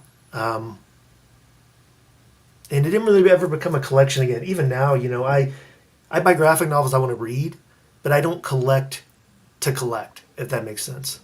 Okay, that's fair. Yeah, rad. That's very funny coming from you. And now he's doing. Yeah, look what he's trying to tell. We saw what you did Wednesday night. We all know what happened on ToyMercs. For what it's worth, it was a great show. I mean, It having was. It Rad be really so was. feisty, that was the feistiest Rad's been in like a long time, and I loved it. Yeah, But yeah. It was the Supergirl conversation. They're going to talk some more tonight too. Apparently on Toy Snobs, and I'm hopefully I'll be able to catch some of that because I'm sure it's going to be great again too. oh So yeah, hopefully I'm it's home to get almost some of too. that too. That'll be a good one. Yeah, it was too funny, Um, but yeah. So but like, yeah, as far as like toys, what did that look like for you though? Like did so the funny thing was when I needed to get out of the house and to actually it helped kickstart a lot of my comic collecting too. I sold almost all my childhood toys for good money, I might add. A lot of those Transformers were worth fucking bank, and Like G1 old school shit? oh yeah, like Oh old yeah, school. oh yeah. Nice. Okay. Um, but then all of that got funneled into like real life stuff and living and bills and the non fun stuff. But comic books and actually my car hobby sucked up some of that too. Yeah. Then I got into like video games and movies and all that stuff, and I had a huge DVD and Blu-ray collection for a while. I mean, like an entire wall of my room was like DVDs and Blu-rays. Um, Very familiar. Then, when I started getting back into collecting, it really started from video games, if that makes sense. Yeah, it does. Absolutely. Yeah. A lot of the video game stuff sucked me in from a story, like what we were talking about of stuff like Ghost of Tsushima. How that story just really sucked you in and you loved it, and the way you're getting into the Crimson Desert. You want to know the lore. You want a piece Hmm. of something to remember what that made you feel, for lack of a better term. So it's not Hmm. quite nostalgia, but it is like a memory in physical It form. is. Hmm. And so a lot of the games that I just really connected with as an adult, I started buying memorabilia of. And, like even sitting on my desk right now, I've got like old school Ghost Recon statues. Oh shit! Some Ghost Recon. Oh god, R.I.P. that series. Yeah, tell me about it. Stuff like that. Gears of War. I mean, I Hmm. used to have, like I said, some Japanese import Final Fantasy statues before they got lost when I moved to Colorado and things like that. And then that just led from one thing into another because I had a friend of mine who was like, dude, look at how these cool toy photography. You need to do that. You have statues. You like this stuff. Even if you don't have the toys, you Yeah. like the franchises. So there's that Right. crossover. And I started buying things literally just to take pictures of. And Oh, one okay. thing led to another and it got out of control. Was that what led you into? Did Hot Toys? Was that the first kind of like progression, or what progressed from that stuff, the video game memorabilia, into like things that you got behind you? Hot Toys was the very last thing. Was And it? Okay. there's reasons for that because it's a very painful thing. Um, It is. it started with this will make you laugh. Stuff like Evil Dead and the NECA horror stuff and the old Yeah. school NECA Gears of War figures because there's a direct correlation between that sort of pop culture stuff that I loved and video games and action figures. Mhm. And I came in right at the end of a lot of the Gears of War stuff, so I don't have a lot of the old school figures because they're just outrageously expensive or impossible to find. I just sold But my 4 pack from the original game last year to my comic book store, and it was half of my store credit alone. I have one of those unopened in the box in a tote hidden in the top of my closet The because 4 pack of the main 4 guys. oh yeah, I can't Yeah, bring myself to yeah, open it. yeah. And I have Mine was doubles. sealed. Yep. Yeah, um, I have doubles of three of those four. So Baird's the only one that's really hard to find. So, Wow, that's wild. but yeah, because I want some of them on the shelf, but that four pack I just can't bring myself to open, so Yeah. it's hidden somewhere. But that was really the transition and the thing, and then it just started spreading out into oh wow, this new GI Joe classified line is awesome. That brings back a Yeah. lot of nostalgia. That's fun. We'll get into that. But video games, like Halo and Gears of War and some of the NECA stuff and Uncharted. I mean, a lot of that stuff really pulled me into the action figure side of it. Oh, that's interesting. I can see that. I as somebody who worked at GameStop and was selling things to people, I can kind of see that progression because then GameStop around COVID time or prior to COVID started switching their stores to these 50/50s. So it would Yeah. be you walk in, it was half like video game and half like Mhm. collectibles. So it was Yeah. like a natural kind of progression in that sense. And then when Toys R Us closed, it was like open season at one point for GameStop Yeah. to just kind of nail it. And then they bought Think Geek and completely trashed it because GameStop sucks. But there here we are for that. But um, so you're getting all these things. Hot Toys has been a touchy subject with me. I actually just got one in the mail, and then I actually just canceled the last two I had pre-order because I'm like, I can't like it was tough for me to cancel those. I hate like $30. Even the $30 on each was okay, but like even the payments for them and stuff like that was okay. I was just like, do I really want to continue, even if it's something I love? Because they're hard for space. I'm so balls deep into like 112, specifically Savage Crucible right now. Like Mhm. Hot Toys is something that you really kind of have to really manage because space is part of that. And I'm just like, The, I the gotta stop. appeal of 112th is the fact that it's so universal. Hmm. You can have a diorama that'll work with this franchise, that'll work with this franchise. You can mix it together, you can Yeah. photograph it, you'll make a cool shelf display. You can do so much with it. The Hot Toy stuff, besides just being bigger and being so fucking ungodly expensive, Hmm. it takes up so much space. Hmm. I really had to limit myself to modern Mandalorian Star Wars figures. Yeah, because that's they fair. all tied together. They all tied into that geekdom that Hmm. I'm in right now. They hit some of the nostalgia. They take great pictures. I'll tell you that shit. And Absolutely. it's, but I can't do that with everything.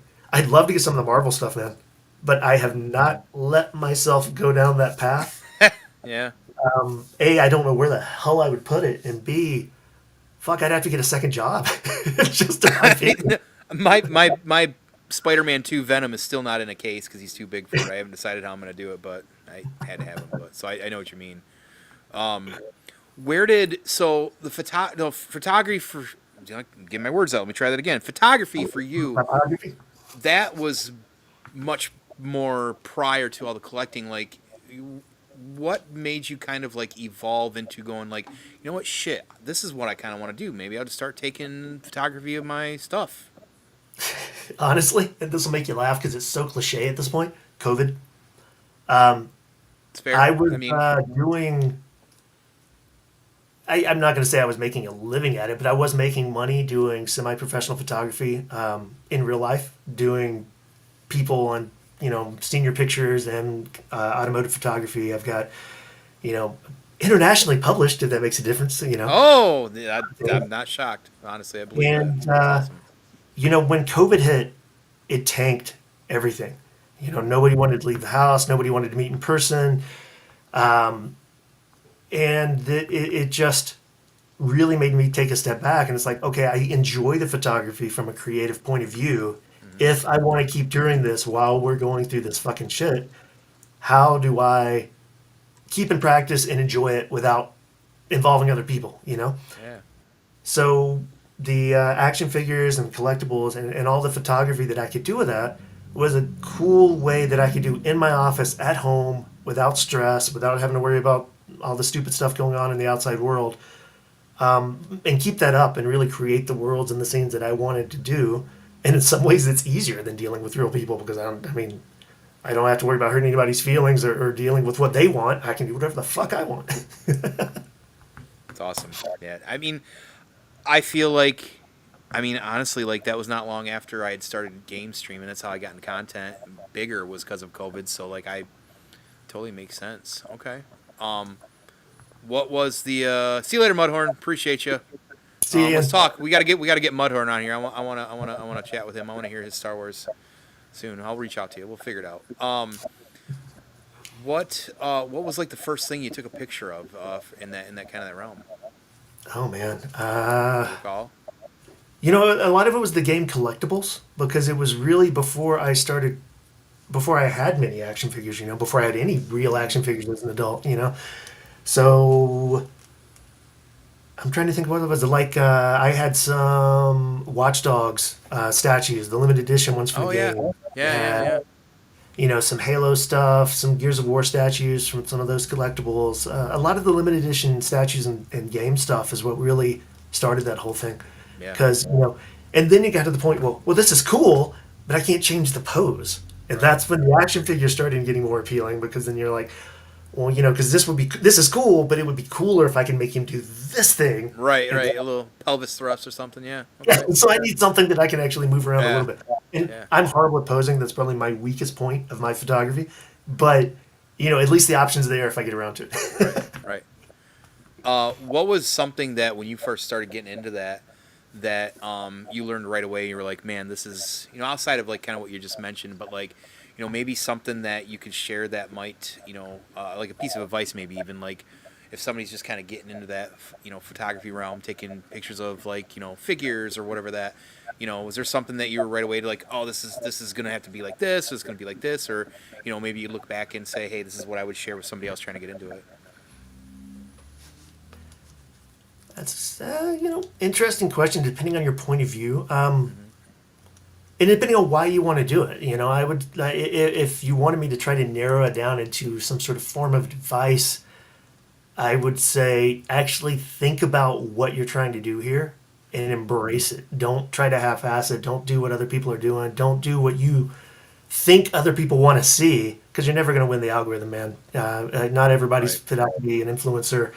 I don't care how fucking many followers you have on your page. The chances of you actually making real livable money off it Right. You're probably one in millions. So do what you like, do what you enjoy, explore. Don't be afraid to take a shitty picture. Don't be afraid to experiment. Hmm. If you're into it because you like the photography aspect of it, read blogs, look at like actual photography outside of toy photography. If you're in it because you like collecting and you just like showing off your collection, dude, there's nothing wrong with that. Hmm. Enjoy it. Do what you're done. Find your community and try to enjoy the conversation with like-minded people and do something that makes you happy and try to make other people feel happy too. That's an awesome, awesome answer. I would stop the show at this point because that was so awesome, but I still have more stuff for you here. But that was great. Is there anything recently, because you've been doing this for a little bit now, is there anything recently that you learned, or maybe you're just once in a while you'll be like, oh man, I never thought of that. Is that always like that for you? Like there's like an evolution? I think so because you sometimes circle back to ideas too, Hmm. because there's the technical aspect of photography is it's like a universe, and just because you're over here by Saturn, there may be something over here on the other side of the sun that you can't fucking see, Right. and there's certain things that you can circle back to that make a lot of sense that are always new and refreshing. I can't think of anything specific off the top of my head, but things like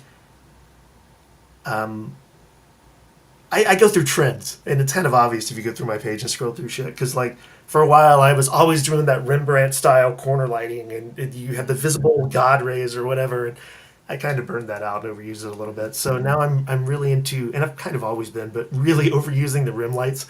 And I'm just like, you know, because it's when you're compositing, it makes things really easy. A little Hmm. secret for those of you out there who are into that. There you go. But Some secrets. it's one of those things like bounce cards.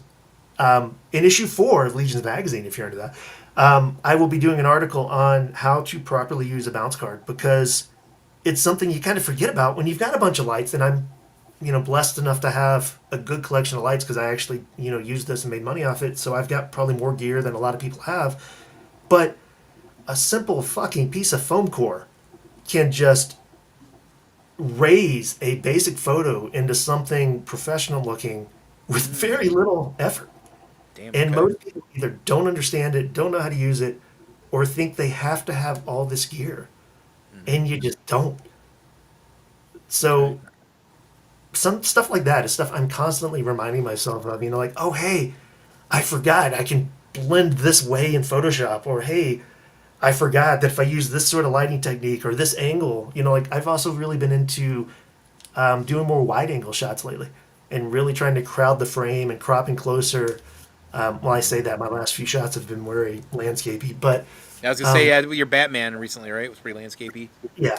But I've really been trying to embrace that whole thing of trying to create not just a poster image, Hmm. but trying to create, keep your mood in mind and what you want to do. And I'm rambling now, so I don't even remember what your No. original fucking question was. But No, it's good, man, because you've thrown out some nuggets of things of thoughts too, and it's always interesting to hear folks like you with like your kind of caliber or experience to be able to like think and still talk like that and be open to like either just reflecting back or changing or always looking kind of to evolve or be open to it, I guess. So I think that's important because sometimes you get lost in the sauce when you're doing this stuff, right? Like we all battle our own pride or our ego, so sometimes you go, oh, this is fucking sweet, and then you show it to somebody like, you got to be susceptible to that kind of feedback too. And that's why I'm always asking a lot of people different things or trying to get thoughts or feedbacks and just try to Mhm. like absorb it all. So I appreciate that.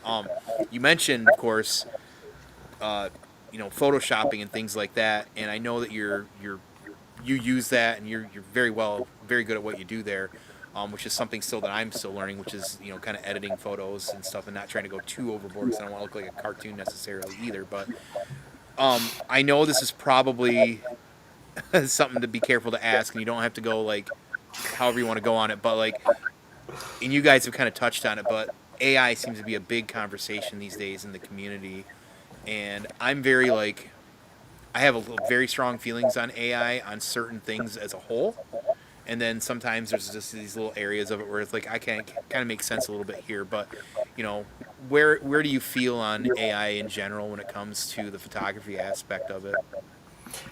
you know, I'm very opinionated about this, and I have to be careful not to sound like an asshole, so that I can actually explain the opinion, because the opinion itself is not the whole story. Hmm.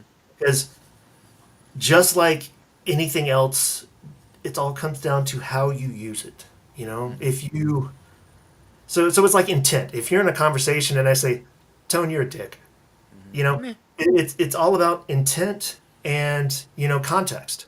Hmm. So in our context here, I'm just fucking with you. I'm just joking. I Hmm. don't really think you're a dick, and even if I do, it's all out of love, and I don't give a shit. It Right. doesn't hurt my feelings. It doesn't hurt your feelings. Whatever. Right.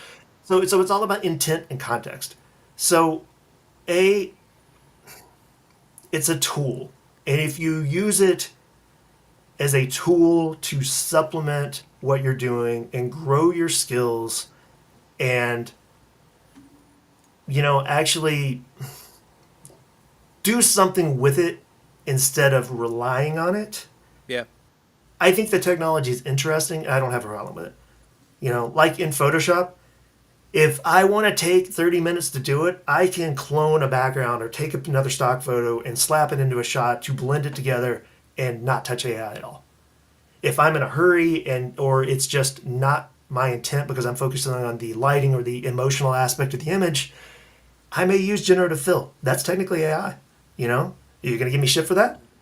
Right. Um, you know, but if you're just taking a shitty on your desk picture of a figure without putting thought into it, without trying to learn lighting, without thinking about what your goals are for the image, and then putting it into AI and saying, enhance this image, make it look professional, this kind of lighting, blah, blah, blah, blah, blah, at the risk of ruffling feathers or hurting somebody's feelings, that's kind of bullshit.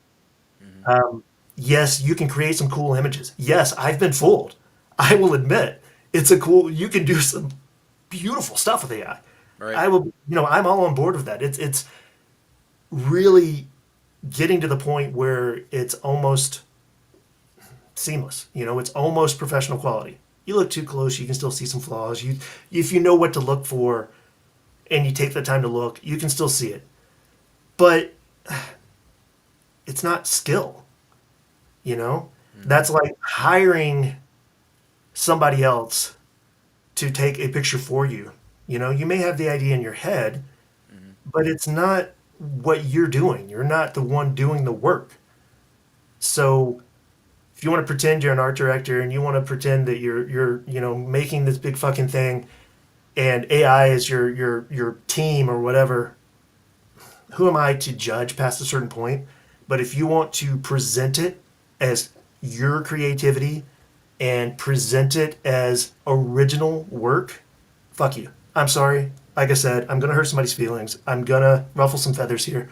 But that's not fair. That's not fair to the people that put the time in. Hmm. That's not fair to the people who Yeah. know how to do it the right way. And Hmm. it really has depreciated the value of being able to create from a truly internal perspective. Hmm. People don't want to learn anymore because they don't have to. And I don't want to sound like an old man back in my day, but Right. the AI has really made it too easy to take shortcuts. And people will draw comparisons between film cameras and digital cameras and phone cameras, and that is a tool. It's not doing the creative work. When Right. you're letting AI edit your image for you from start to finish, you're not creating. Hmm. Um, Yeah. so I I I think AI is great as a tool. I Hmm. think it's great as a learning experience. I think the technology is actually pretty stinking cool. Do I think there are ethical implications beyond all that? Oh, that's a whole other can of worms, man. That's a I, whole no.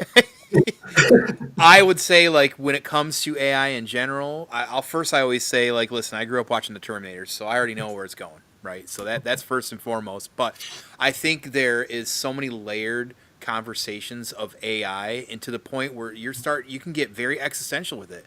You're talking Yeah. about art and creativity. What do they know about it, right? I mean, it comes from an emotion, like the true. primal piece to me of art and creativity is it stems from somewhere emotional inside of you, right? So there's a whole lot of different things I think, and again that can be existential, but I know definitely it's just been a lot of talk lately too because the tools or whatever they're supposed to be have become something that's almost taken over the steering wheel on a lot of things too, and you're seeing Yeah. it all over like everything, and I know a lot of artists personally and stuff like this. I know how this stuff gets generated or where it takes from, and they say it also at some point outside of being existential, it becomes I think there's a little bit of a moral compass on it too, personally. So, Yeah. No, agreed, man. um, 100%. And my biggest thing yeah, has Abby. been, and I didn't mean to interrupt you. I'm sorry, man. No, I was just saying, hey, no, I was agreeing with what Abby said. No, I was done. The I think the problem with it is the misrepresentation on top of everything else I just said, which I still stand behind.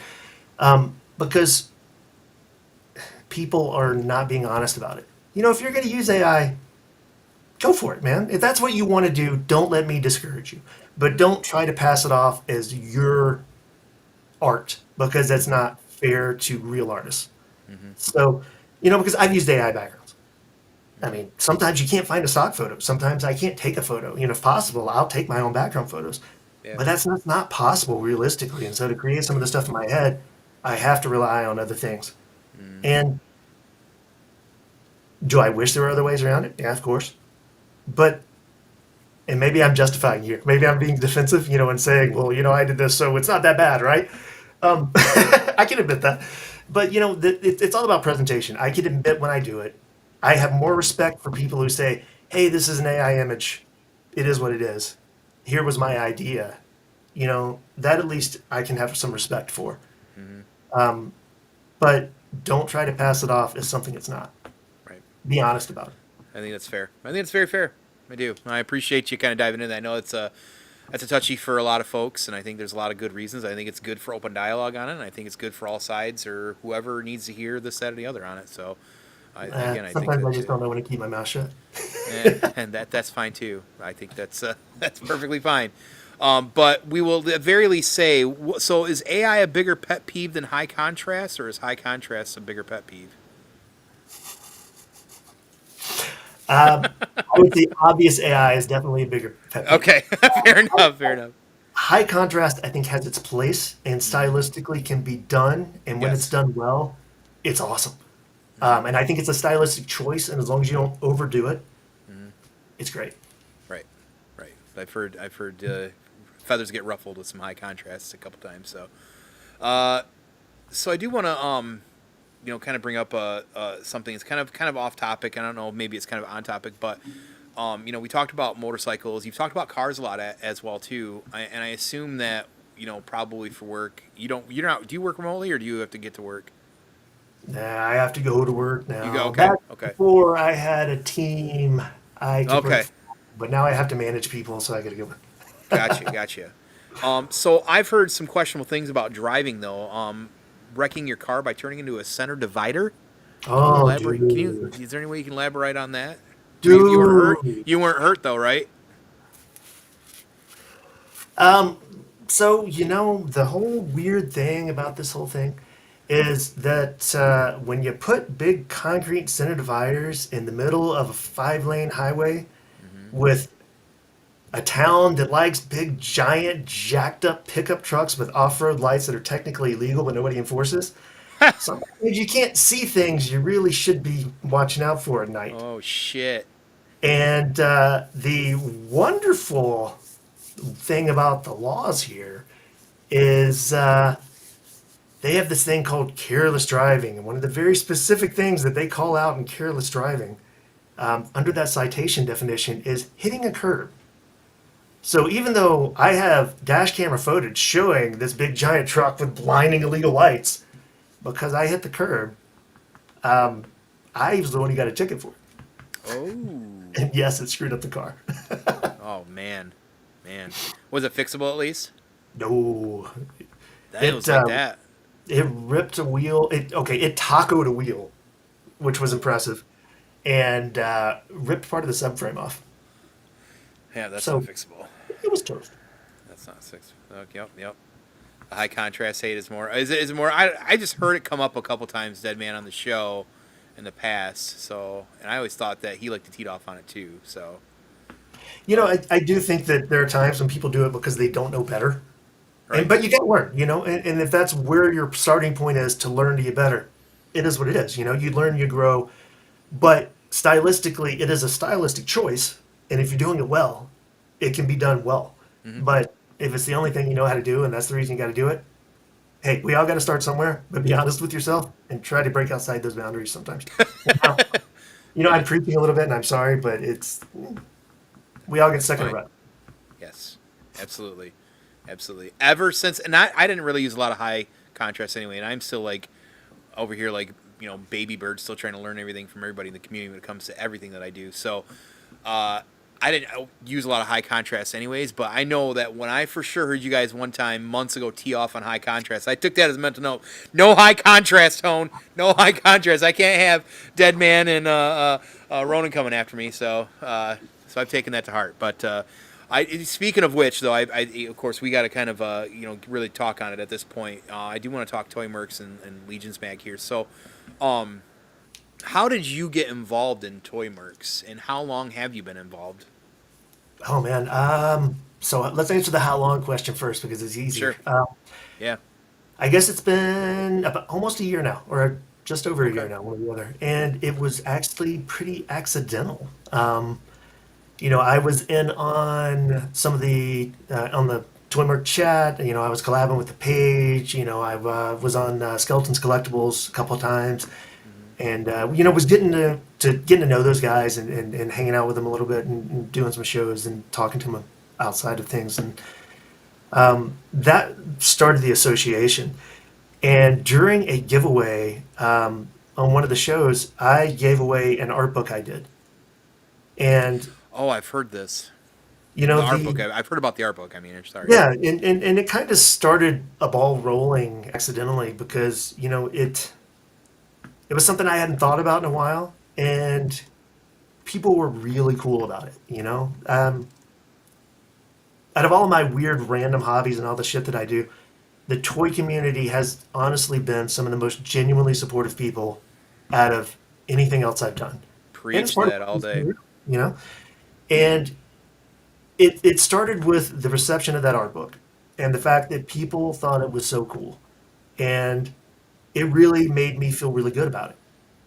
So knowing that feeling and knowing how passionate a lot of people were in the community about the collecting and the action figures and the lore and the photography, I really thought, wouldn't it be cool if I could give something back and involve other people, publish something, even on a small scale, and give them that same kind of warm, fuzzy, cool feeling? Hmm.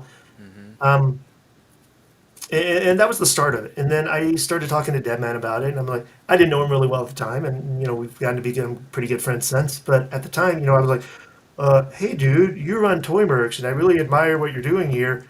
Can I team up with you and publish a book about toy photography?" And I probably sounded like such a freaking geek and whatever, but That's fine. it it it got us talking, and we got brainstorming about it and everything, and it went from being a toy photography art book to becoming the magazine that it actually turned into, Yeah. because we were afraid that an art book would kind of turn people off and be so expensive that nobody would actually want to pay for it. And it got to be just an evolution of the idea. Hmm. So once we started doing the magazine, Deadman was trying to figure out ways to get ToyMercs in front of people more and to try to expand the word and promote the magazine as a twofold thing. And that's how the YouTube channel got started. Yeah. Because Skelly decided he was too busy at the time to keep doing his show, and Deadman wanted to keep doing a show, and we wanted to promote the magazine and actually get that ToyMerc philosophy out there. Yeah. Because even if you're not participating with the page, or even if you don't know what it is, which I'm hoping everybody that follows you does at this point, but the whole idea is to create a community, a safe place where everybody can share their creations and find some sort of camaraderie without judgment, without clicks, without gatekeeping, to just be a part of this community and create your own clique in this internet sea of bullshit. Yeah. So, because this is we've talked about it before in other places, and it's kind of cliche at this point, but it is escapism, it is nostalgia, it is Yeah. all of those things, but it's more than that. And I think that the intent behind ToyMercs was to create something that can be open to everybody. We Yeah. joke about it all the time. You are ToyMercs, we are ToyMercs. Go be a ToyMerc, whatever. That's a And mantra. it's cliche sounding, but I think that the people at the heart of it really feel that way. They really Hmm. believe it. It's genuine, Hmm. Hmm. and it's something we really tried hard to push into the philosophy of the magazine. It's it was something that was really hard to put into physical form and keep that mentality, especially in something you're trying to sell and make money on, because it's not the same thing. Right. But it just started rolling, and I've been sucking up to Dead Man and riding his coattails ever since, I guess. No, I'm just kidding. Right. We all trying to get on the Dead Man coattail train here. He says he really misses the tomb. I'm a co-host than a host. It's funny. Well, that's why you got Rad and Tone involved, right? Because I'm Yeah, boring. And you want to play off that? No, I'm you're just kidding. not boring. Uh, Yeah, stop um, with that boring. You're definitely not boring. Matter of fact, I would say quite the opposite, like I've been saying, and I think this conversation has shown it. What has and honestly, for me, like once I started being able to figure out what I wanted to do and where I was going in this hobby in this space, which I keep saying, it was like 5 years of planning for this, and then life all of a sudden just shit on me, or I just went a different direction, and I didn't have a choice. And then finally arrived here, and you talk about the community aspect about it, and that's honestly, when I was finally able to get more time, because Wednesday nights were not something I had free for a long time to watch ToyMercs pretty religiously. I was like, damn, like I love that community aspect. I've always said that and told that dead man that day one, like the highlighting the community specifically with the under 1,000 follows, pictures from everybody throughout the week or month or whatever it looks like.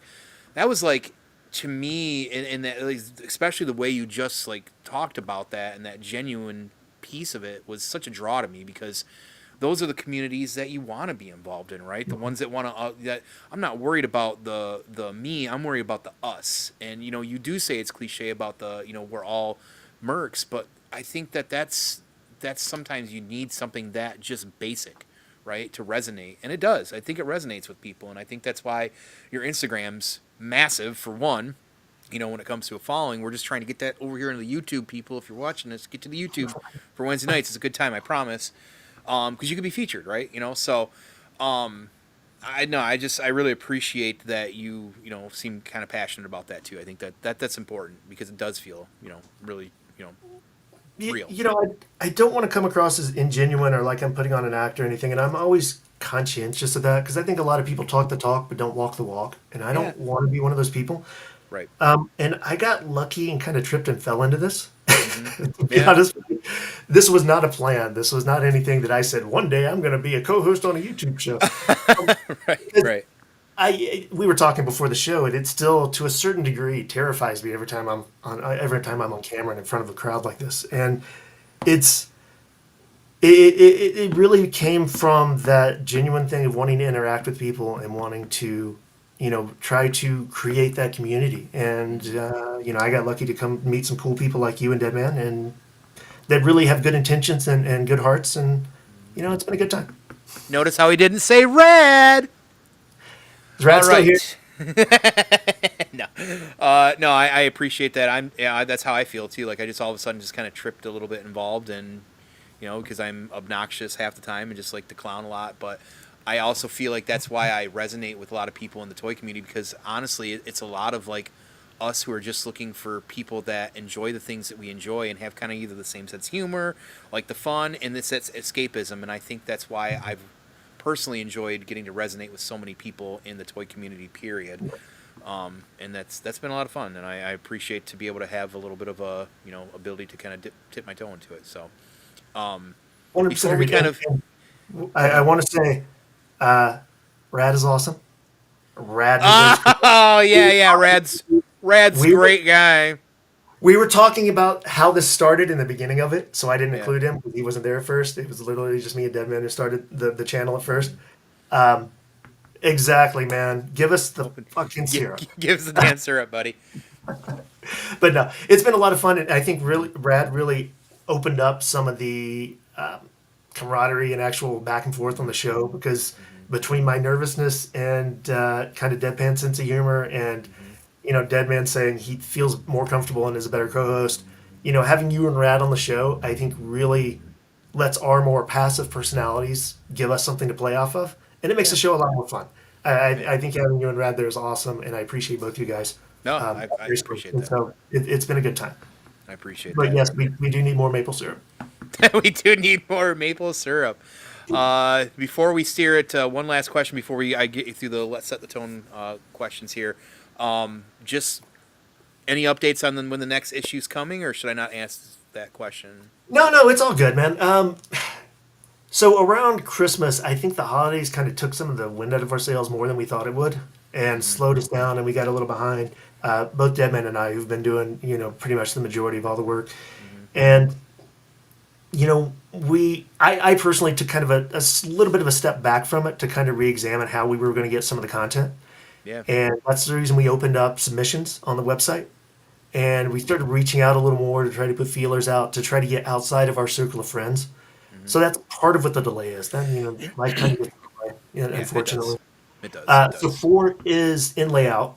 We have all the content. Everything is being put together. I need to take one or two pictures for my article that I'm putting in there, the photography tutorial.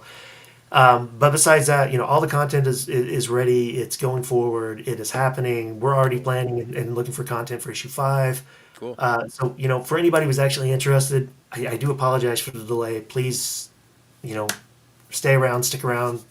Well, we hope you stay interested. It will happen, and I'm sorry it's taken so long. Yeah. No. Right on. Right on.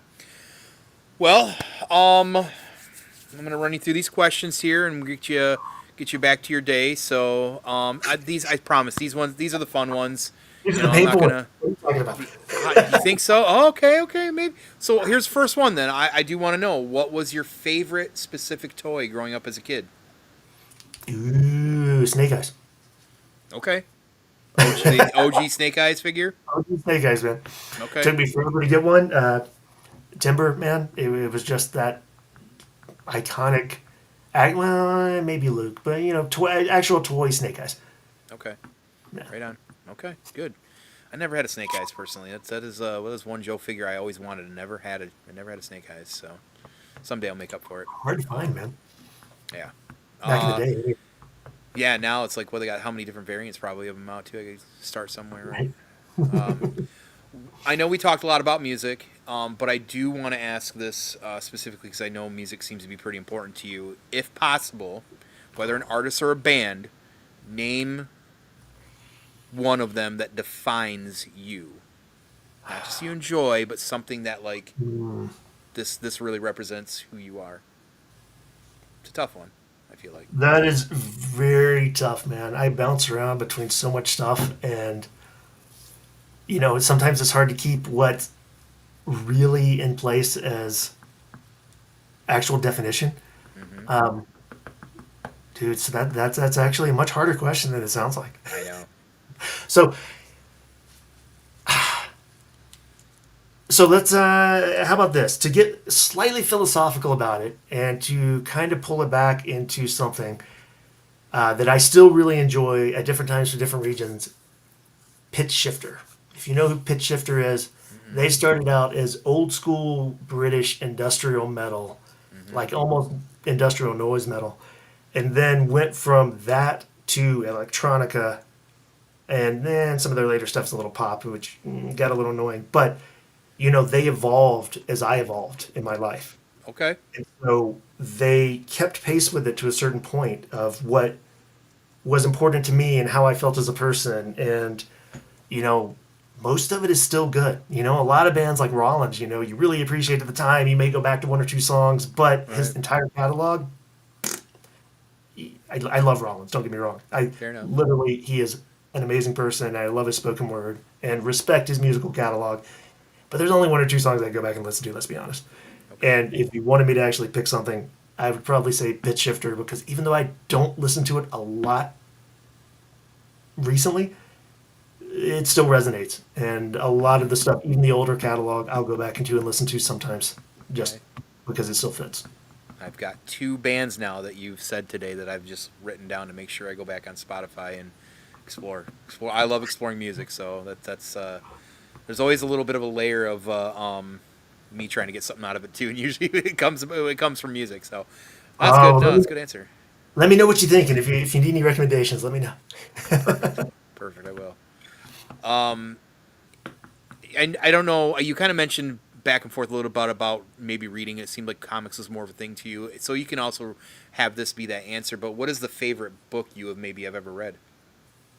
Fight Club. That's fair. I feel like that's a So it has turned into a cliche, unfortunately, and it has been turned into a fucking right wing talking point, which really pisses me off to no fucking end. And that's a yeah. It's whole other pretty rant that I will pretty fucking. irritating and ironic too, isn't it? But the core principles, not just of the book, not just of the characters, but the Mm-hmm. story behind the book, which you've never heard, is an actual interesting perspective in and of itself. It was like all these random weird conversations that you and I have. He Mm-hmm. just started documenting them and then tried to put it into a narrative that made some sort of entertaining sense. And that's how that book came about.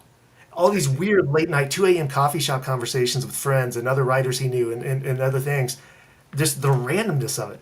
And he turned it into a narrative that was not just enlightening at that time in my life because of what it represented, but was very creative and well done and not Mm-hmm. the cliche Hollywood type of it's all in your head thing, Mm-hmm. because that's what was popular in pop culture at the time. I don't know if you remember there for a while. Every fucking horror movie ended up with, oh my god, it was all in his head. So plot didn't matter, continuity didn't matter, original ideas didn't matter. We can do whatever the hell we want because it's all in the character's head. We're just not going to tell you that until the end. Right. Pet peeve, It's sorry. lazy. It's lazy.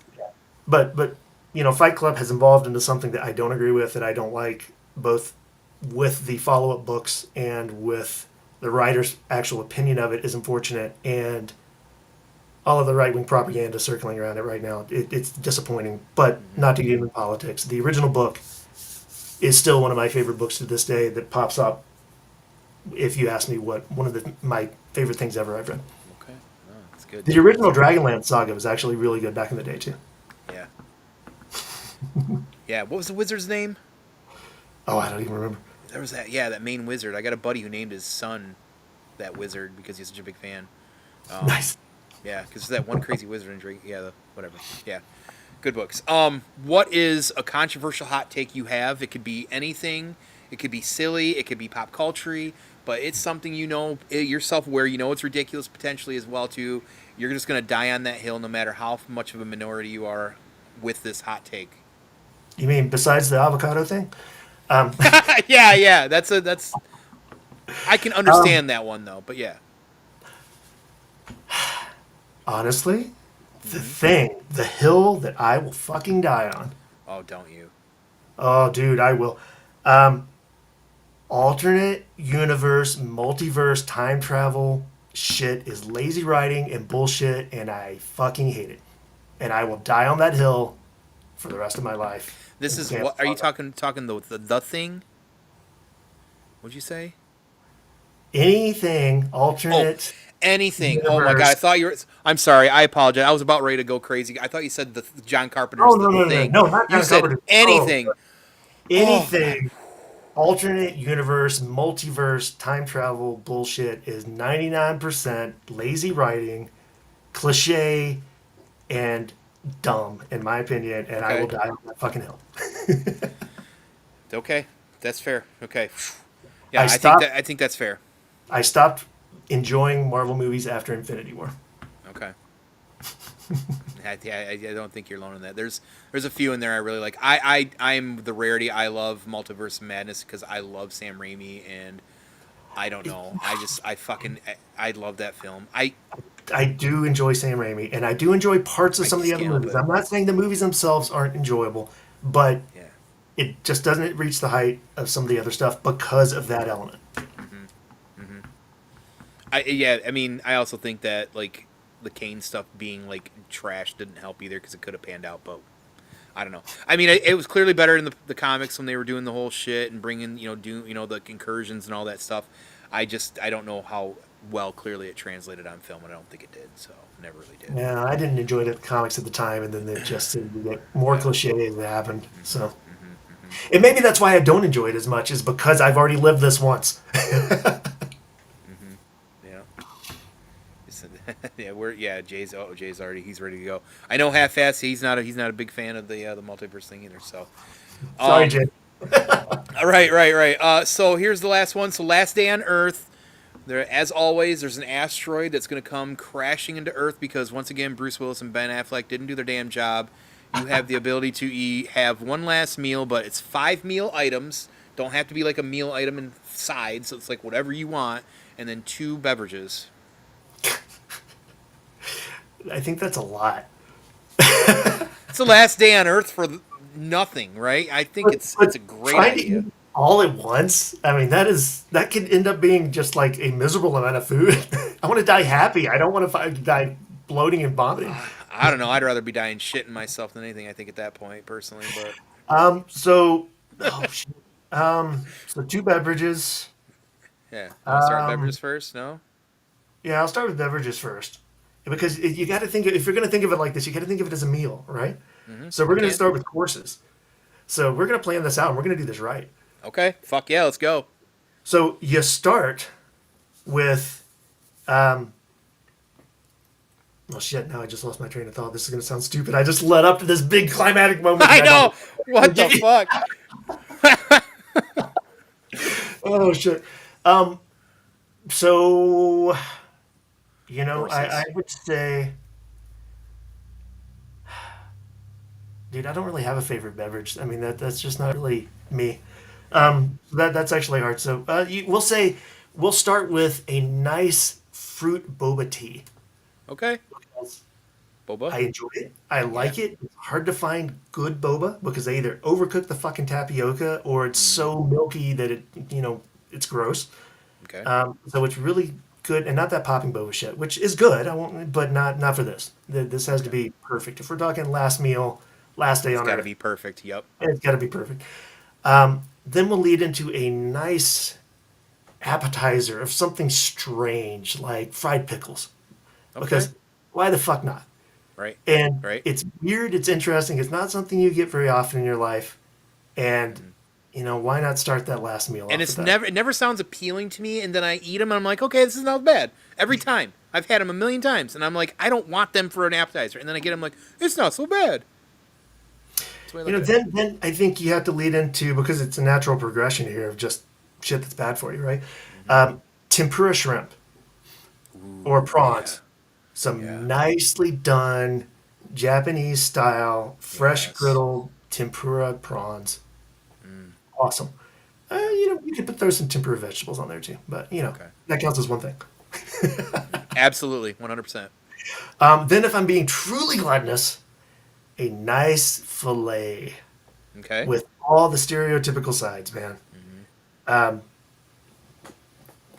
just a nice seasoned, fresh, well cooked cut of filet mignon Okay. Well, is how's it cooked? What's your well cooked? I mean, you're not doing well done. You're not eating leather, right? no. You Okay. want something. I don't want it bleeding. I don't want it mooing at me, Okay. but you want it tender, and you You want want that that okay. that. I mean, because you got to have a nice sear on it, right? Like a medium maybe fair, like kind of like a Medium is medium good. medium rare. Medium Okay. medium is probably good Okay. because you want there to be flavor. You want there to be Right. juices. You want you if it's too dry, it's not even steak at that point, is Yeah. it? It isn't. It's Um, hamburger jerky. exactly. And then and a little bit of seasoning because you want the meat to be the flavor, but a little bit of salt, some brisket Just some S seasoning. and P. Just some S and P. A little S and Exactly. P. So I said that's what 3. Yeah. Um, you gotta have sushi Oh because God, yeah. I love sushi, Mm-hmm. Mm-hmm. dude. I feel like I'm forgetting something really good It's here. the food of the gods. Food of the gods. It's the best food that exists is sushi. There's nothing else that's even close to it. A lot of good Um, food, but sushi. Ooh. So now we got to think of dessert. So I'm sure there's other foods that I would throw in there, but to make this a complete meal, you got to have some dessert too, and that's got to be the fifth thing, right? Right? I'm Yep. spending way too much time on this segment of the show, Not aren't at I? all. This I think this says a lot. No, I think this is important. This is an important one. This is the most important question I Ooh. feel like on here.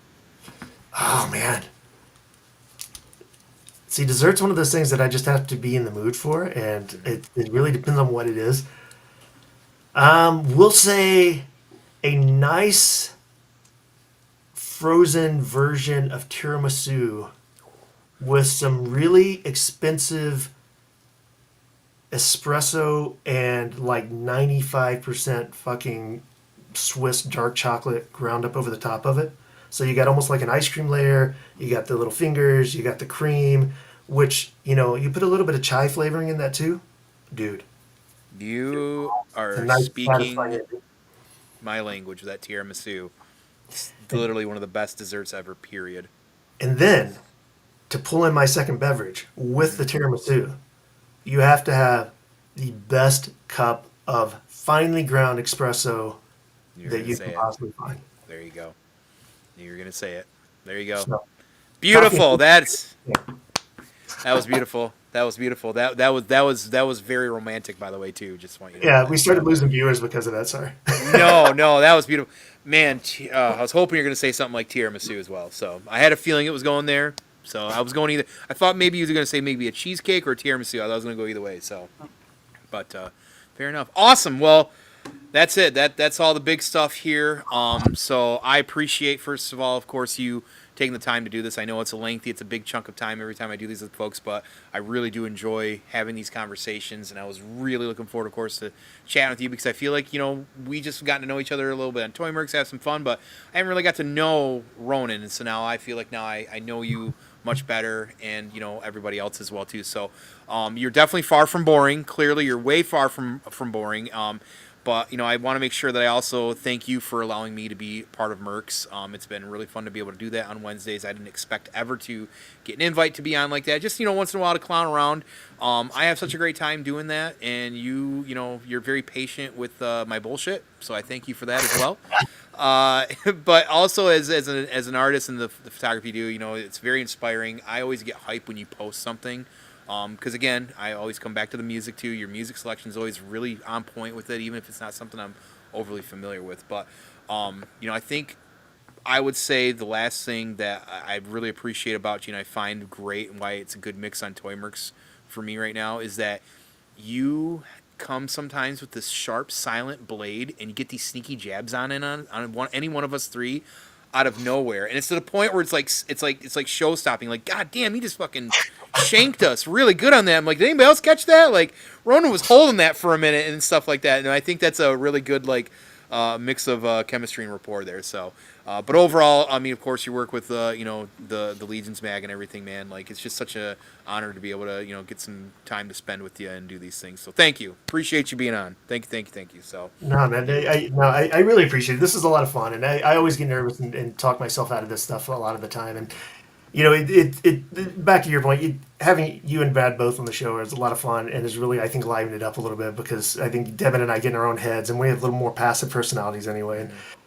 for the people that know me well, I have a really sarcastic sense of humor, and every now and then it slips out. So Oh, so it's good. nice to find people that appreciate it and don't just Yeah. because sometimes people just look at me like, "Oh shit, he actually said that," and I'm like, "Dude, no." It's Um, so good. It's so good, and it's always on point. But so at the very least, before I get into my little stuff, my little housekeeping notes here, why don't you go ahead, promo your content, Mercs, whatever you need to do here, get it all out, and then I will have all this in the description of the video later tonight as well. whew, okay, there's so much. There's not actually that much to talk about. Um, if you didn't know by the name and from all the conversation we just had, I'm Digital Ronin on Instagram. I do pictures every now and then. I do art, but I get into the page for that I'll share if you want me to, but nobody cares about. We do Legion magazines. Pay attention to the ToyMercs page on Instagram and hang out with Tone and I every Wednesday night on the Mercs Live on YouTube. I'm sure Tone will give you a nice link to that. We have a lot of fun. It's a lot of bullshit. We mock everything relentlessly and just have a good time. Shit, there's not much else to talk about. Legions Magazine is an ongoing thing. If you've or have any interest in it, check out legionsmagazine.com. You can get the first 3 issues on Big Bad Toy Store if you're into that. Shipping is definitely cheaper there. Check it out. Put it in your pile of loot. We don't mind, I promise. We would rather you buy it than not buy it at all. Right, right, right. Support the community. To quote Deadman, and he's still in the passive He says aggressive. passive aggressive. Yeah, I would agree. To quote Deadman, enjoy what you've got here. Be a part of the community. Don't be a dick, and just have fun. And try to lift up others so that you can be. This is going to sound really stupid, but be a better person and let other people make you a better person. Have fun with it, though. That's the most important thing. And that really sounds like an after-school special. I regret saying that now. No, it's great. It's great. No, I promise. No, I love it. No, that's awesome. I will have all that stuff in here like I always do. Sometime later tonight, usually after I have these conversations, I take a moment and just kind of decompress for a little bit. But that'll probably be on Crimson Desert today. But no, I appreciate, of course, the chat is always coming out as you guys do in such great, strong force. There's a lot of back and forth out there. It's always, as I say, hard to recognize. I'm paying attention. It's just we're having this conversation. I don't want to also interrupt Ronan too much there. But if you're here for the first time, please, not at all, not at all. Please subscribe, and of course, give us some love here on the Banter Babble channel. We've been growing and working hard this year since we've kind of turned it into the brand in the last couple of years. Dude's over there doing the video game thing, doing some great video game streams, having a lot of fun with that. If you like video game streams and stuff like that, he's playing a lot of good stuff, and he's always exploring stuff. So his streams are fun to watch, and of course, he does these great shorts, and his timing on these shorts is amazing. So, and of course, for me over here, it's more the toy stuff these days in these conversations here. But don't forget to check out the rest of the Basement Nexus Collective crew. 7 Dungeons, of course, live every Monday, 7 p.m. Eastern Time. If you like Dungeons and Dragons, want the good storytelling, that's where you need to be. I promise you, you're going to love it. And then, of course, Half-Assed Beer Review periodically throughout the week or the month is dropping videos of his craft beer stuff. And as always, once in a while, you get a special guest like myself on there, too. So as far as any B&B updates coming up anytime soon, next Saturday, tentatively, I believe Lord of Thane's going to be on Let's Set the Tone. He is East Coast right now, so we're going to have a conversation with him and sit down and hear more about his kind of entire timeline to where he's at now these days. So, and then of course, don't forget Monday nights. I'm always dropping those awesome updates on YouTube, those reels of shorts, and on Instagram. So make sure to check those out. Usually it's just me babbling for a couple minutes, and I appreciate the love that you guys give me that too. So much thankful for that as well. And then lastly, Wednesday nights, as he said, 8:30 p.m. Eastern or 5:30 if you're on the West Coast, Pacific. ToyMercs, me, Rad, Ronan, Deadman, lots of laughs, but more importantly, always uplifting the community, and that's the biggest piece there, and that's why we're all ToyMercs. So, and then Fridays, World Makers Consortium, 8 p.m. Rad, me, Abby, Famine, Foo. Who am I forgetting? Collector. There we go. All of us there for World Making. Right now is the Joust competition. Be there as well. Had a lot of fun with that. Check out the last couple rounds. Been a good time. As always, that's a mouthful, and I got it all out. So thank you again for everybody being here. Thank you once again, of course, Ronan, for being here. Been a lot of fun to do. Appreciate everybody. I hope you have a fantastic rest of your weekend and a great next couple days and week coming up as well. So to that, I'll say adieu and good evening. Bye, guys. Thanks. See ya.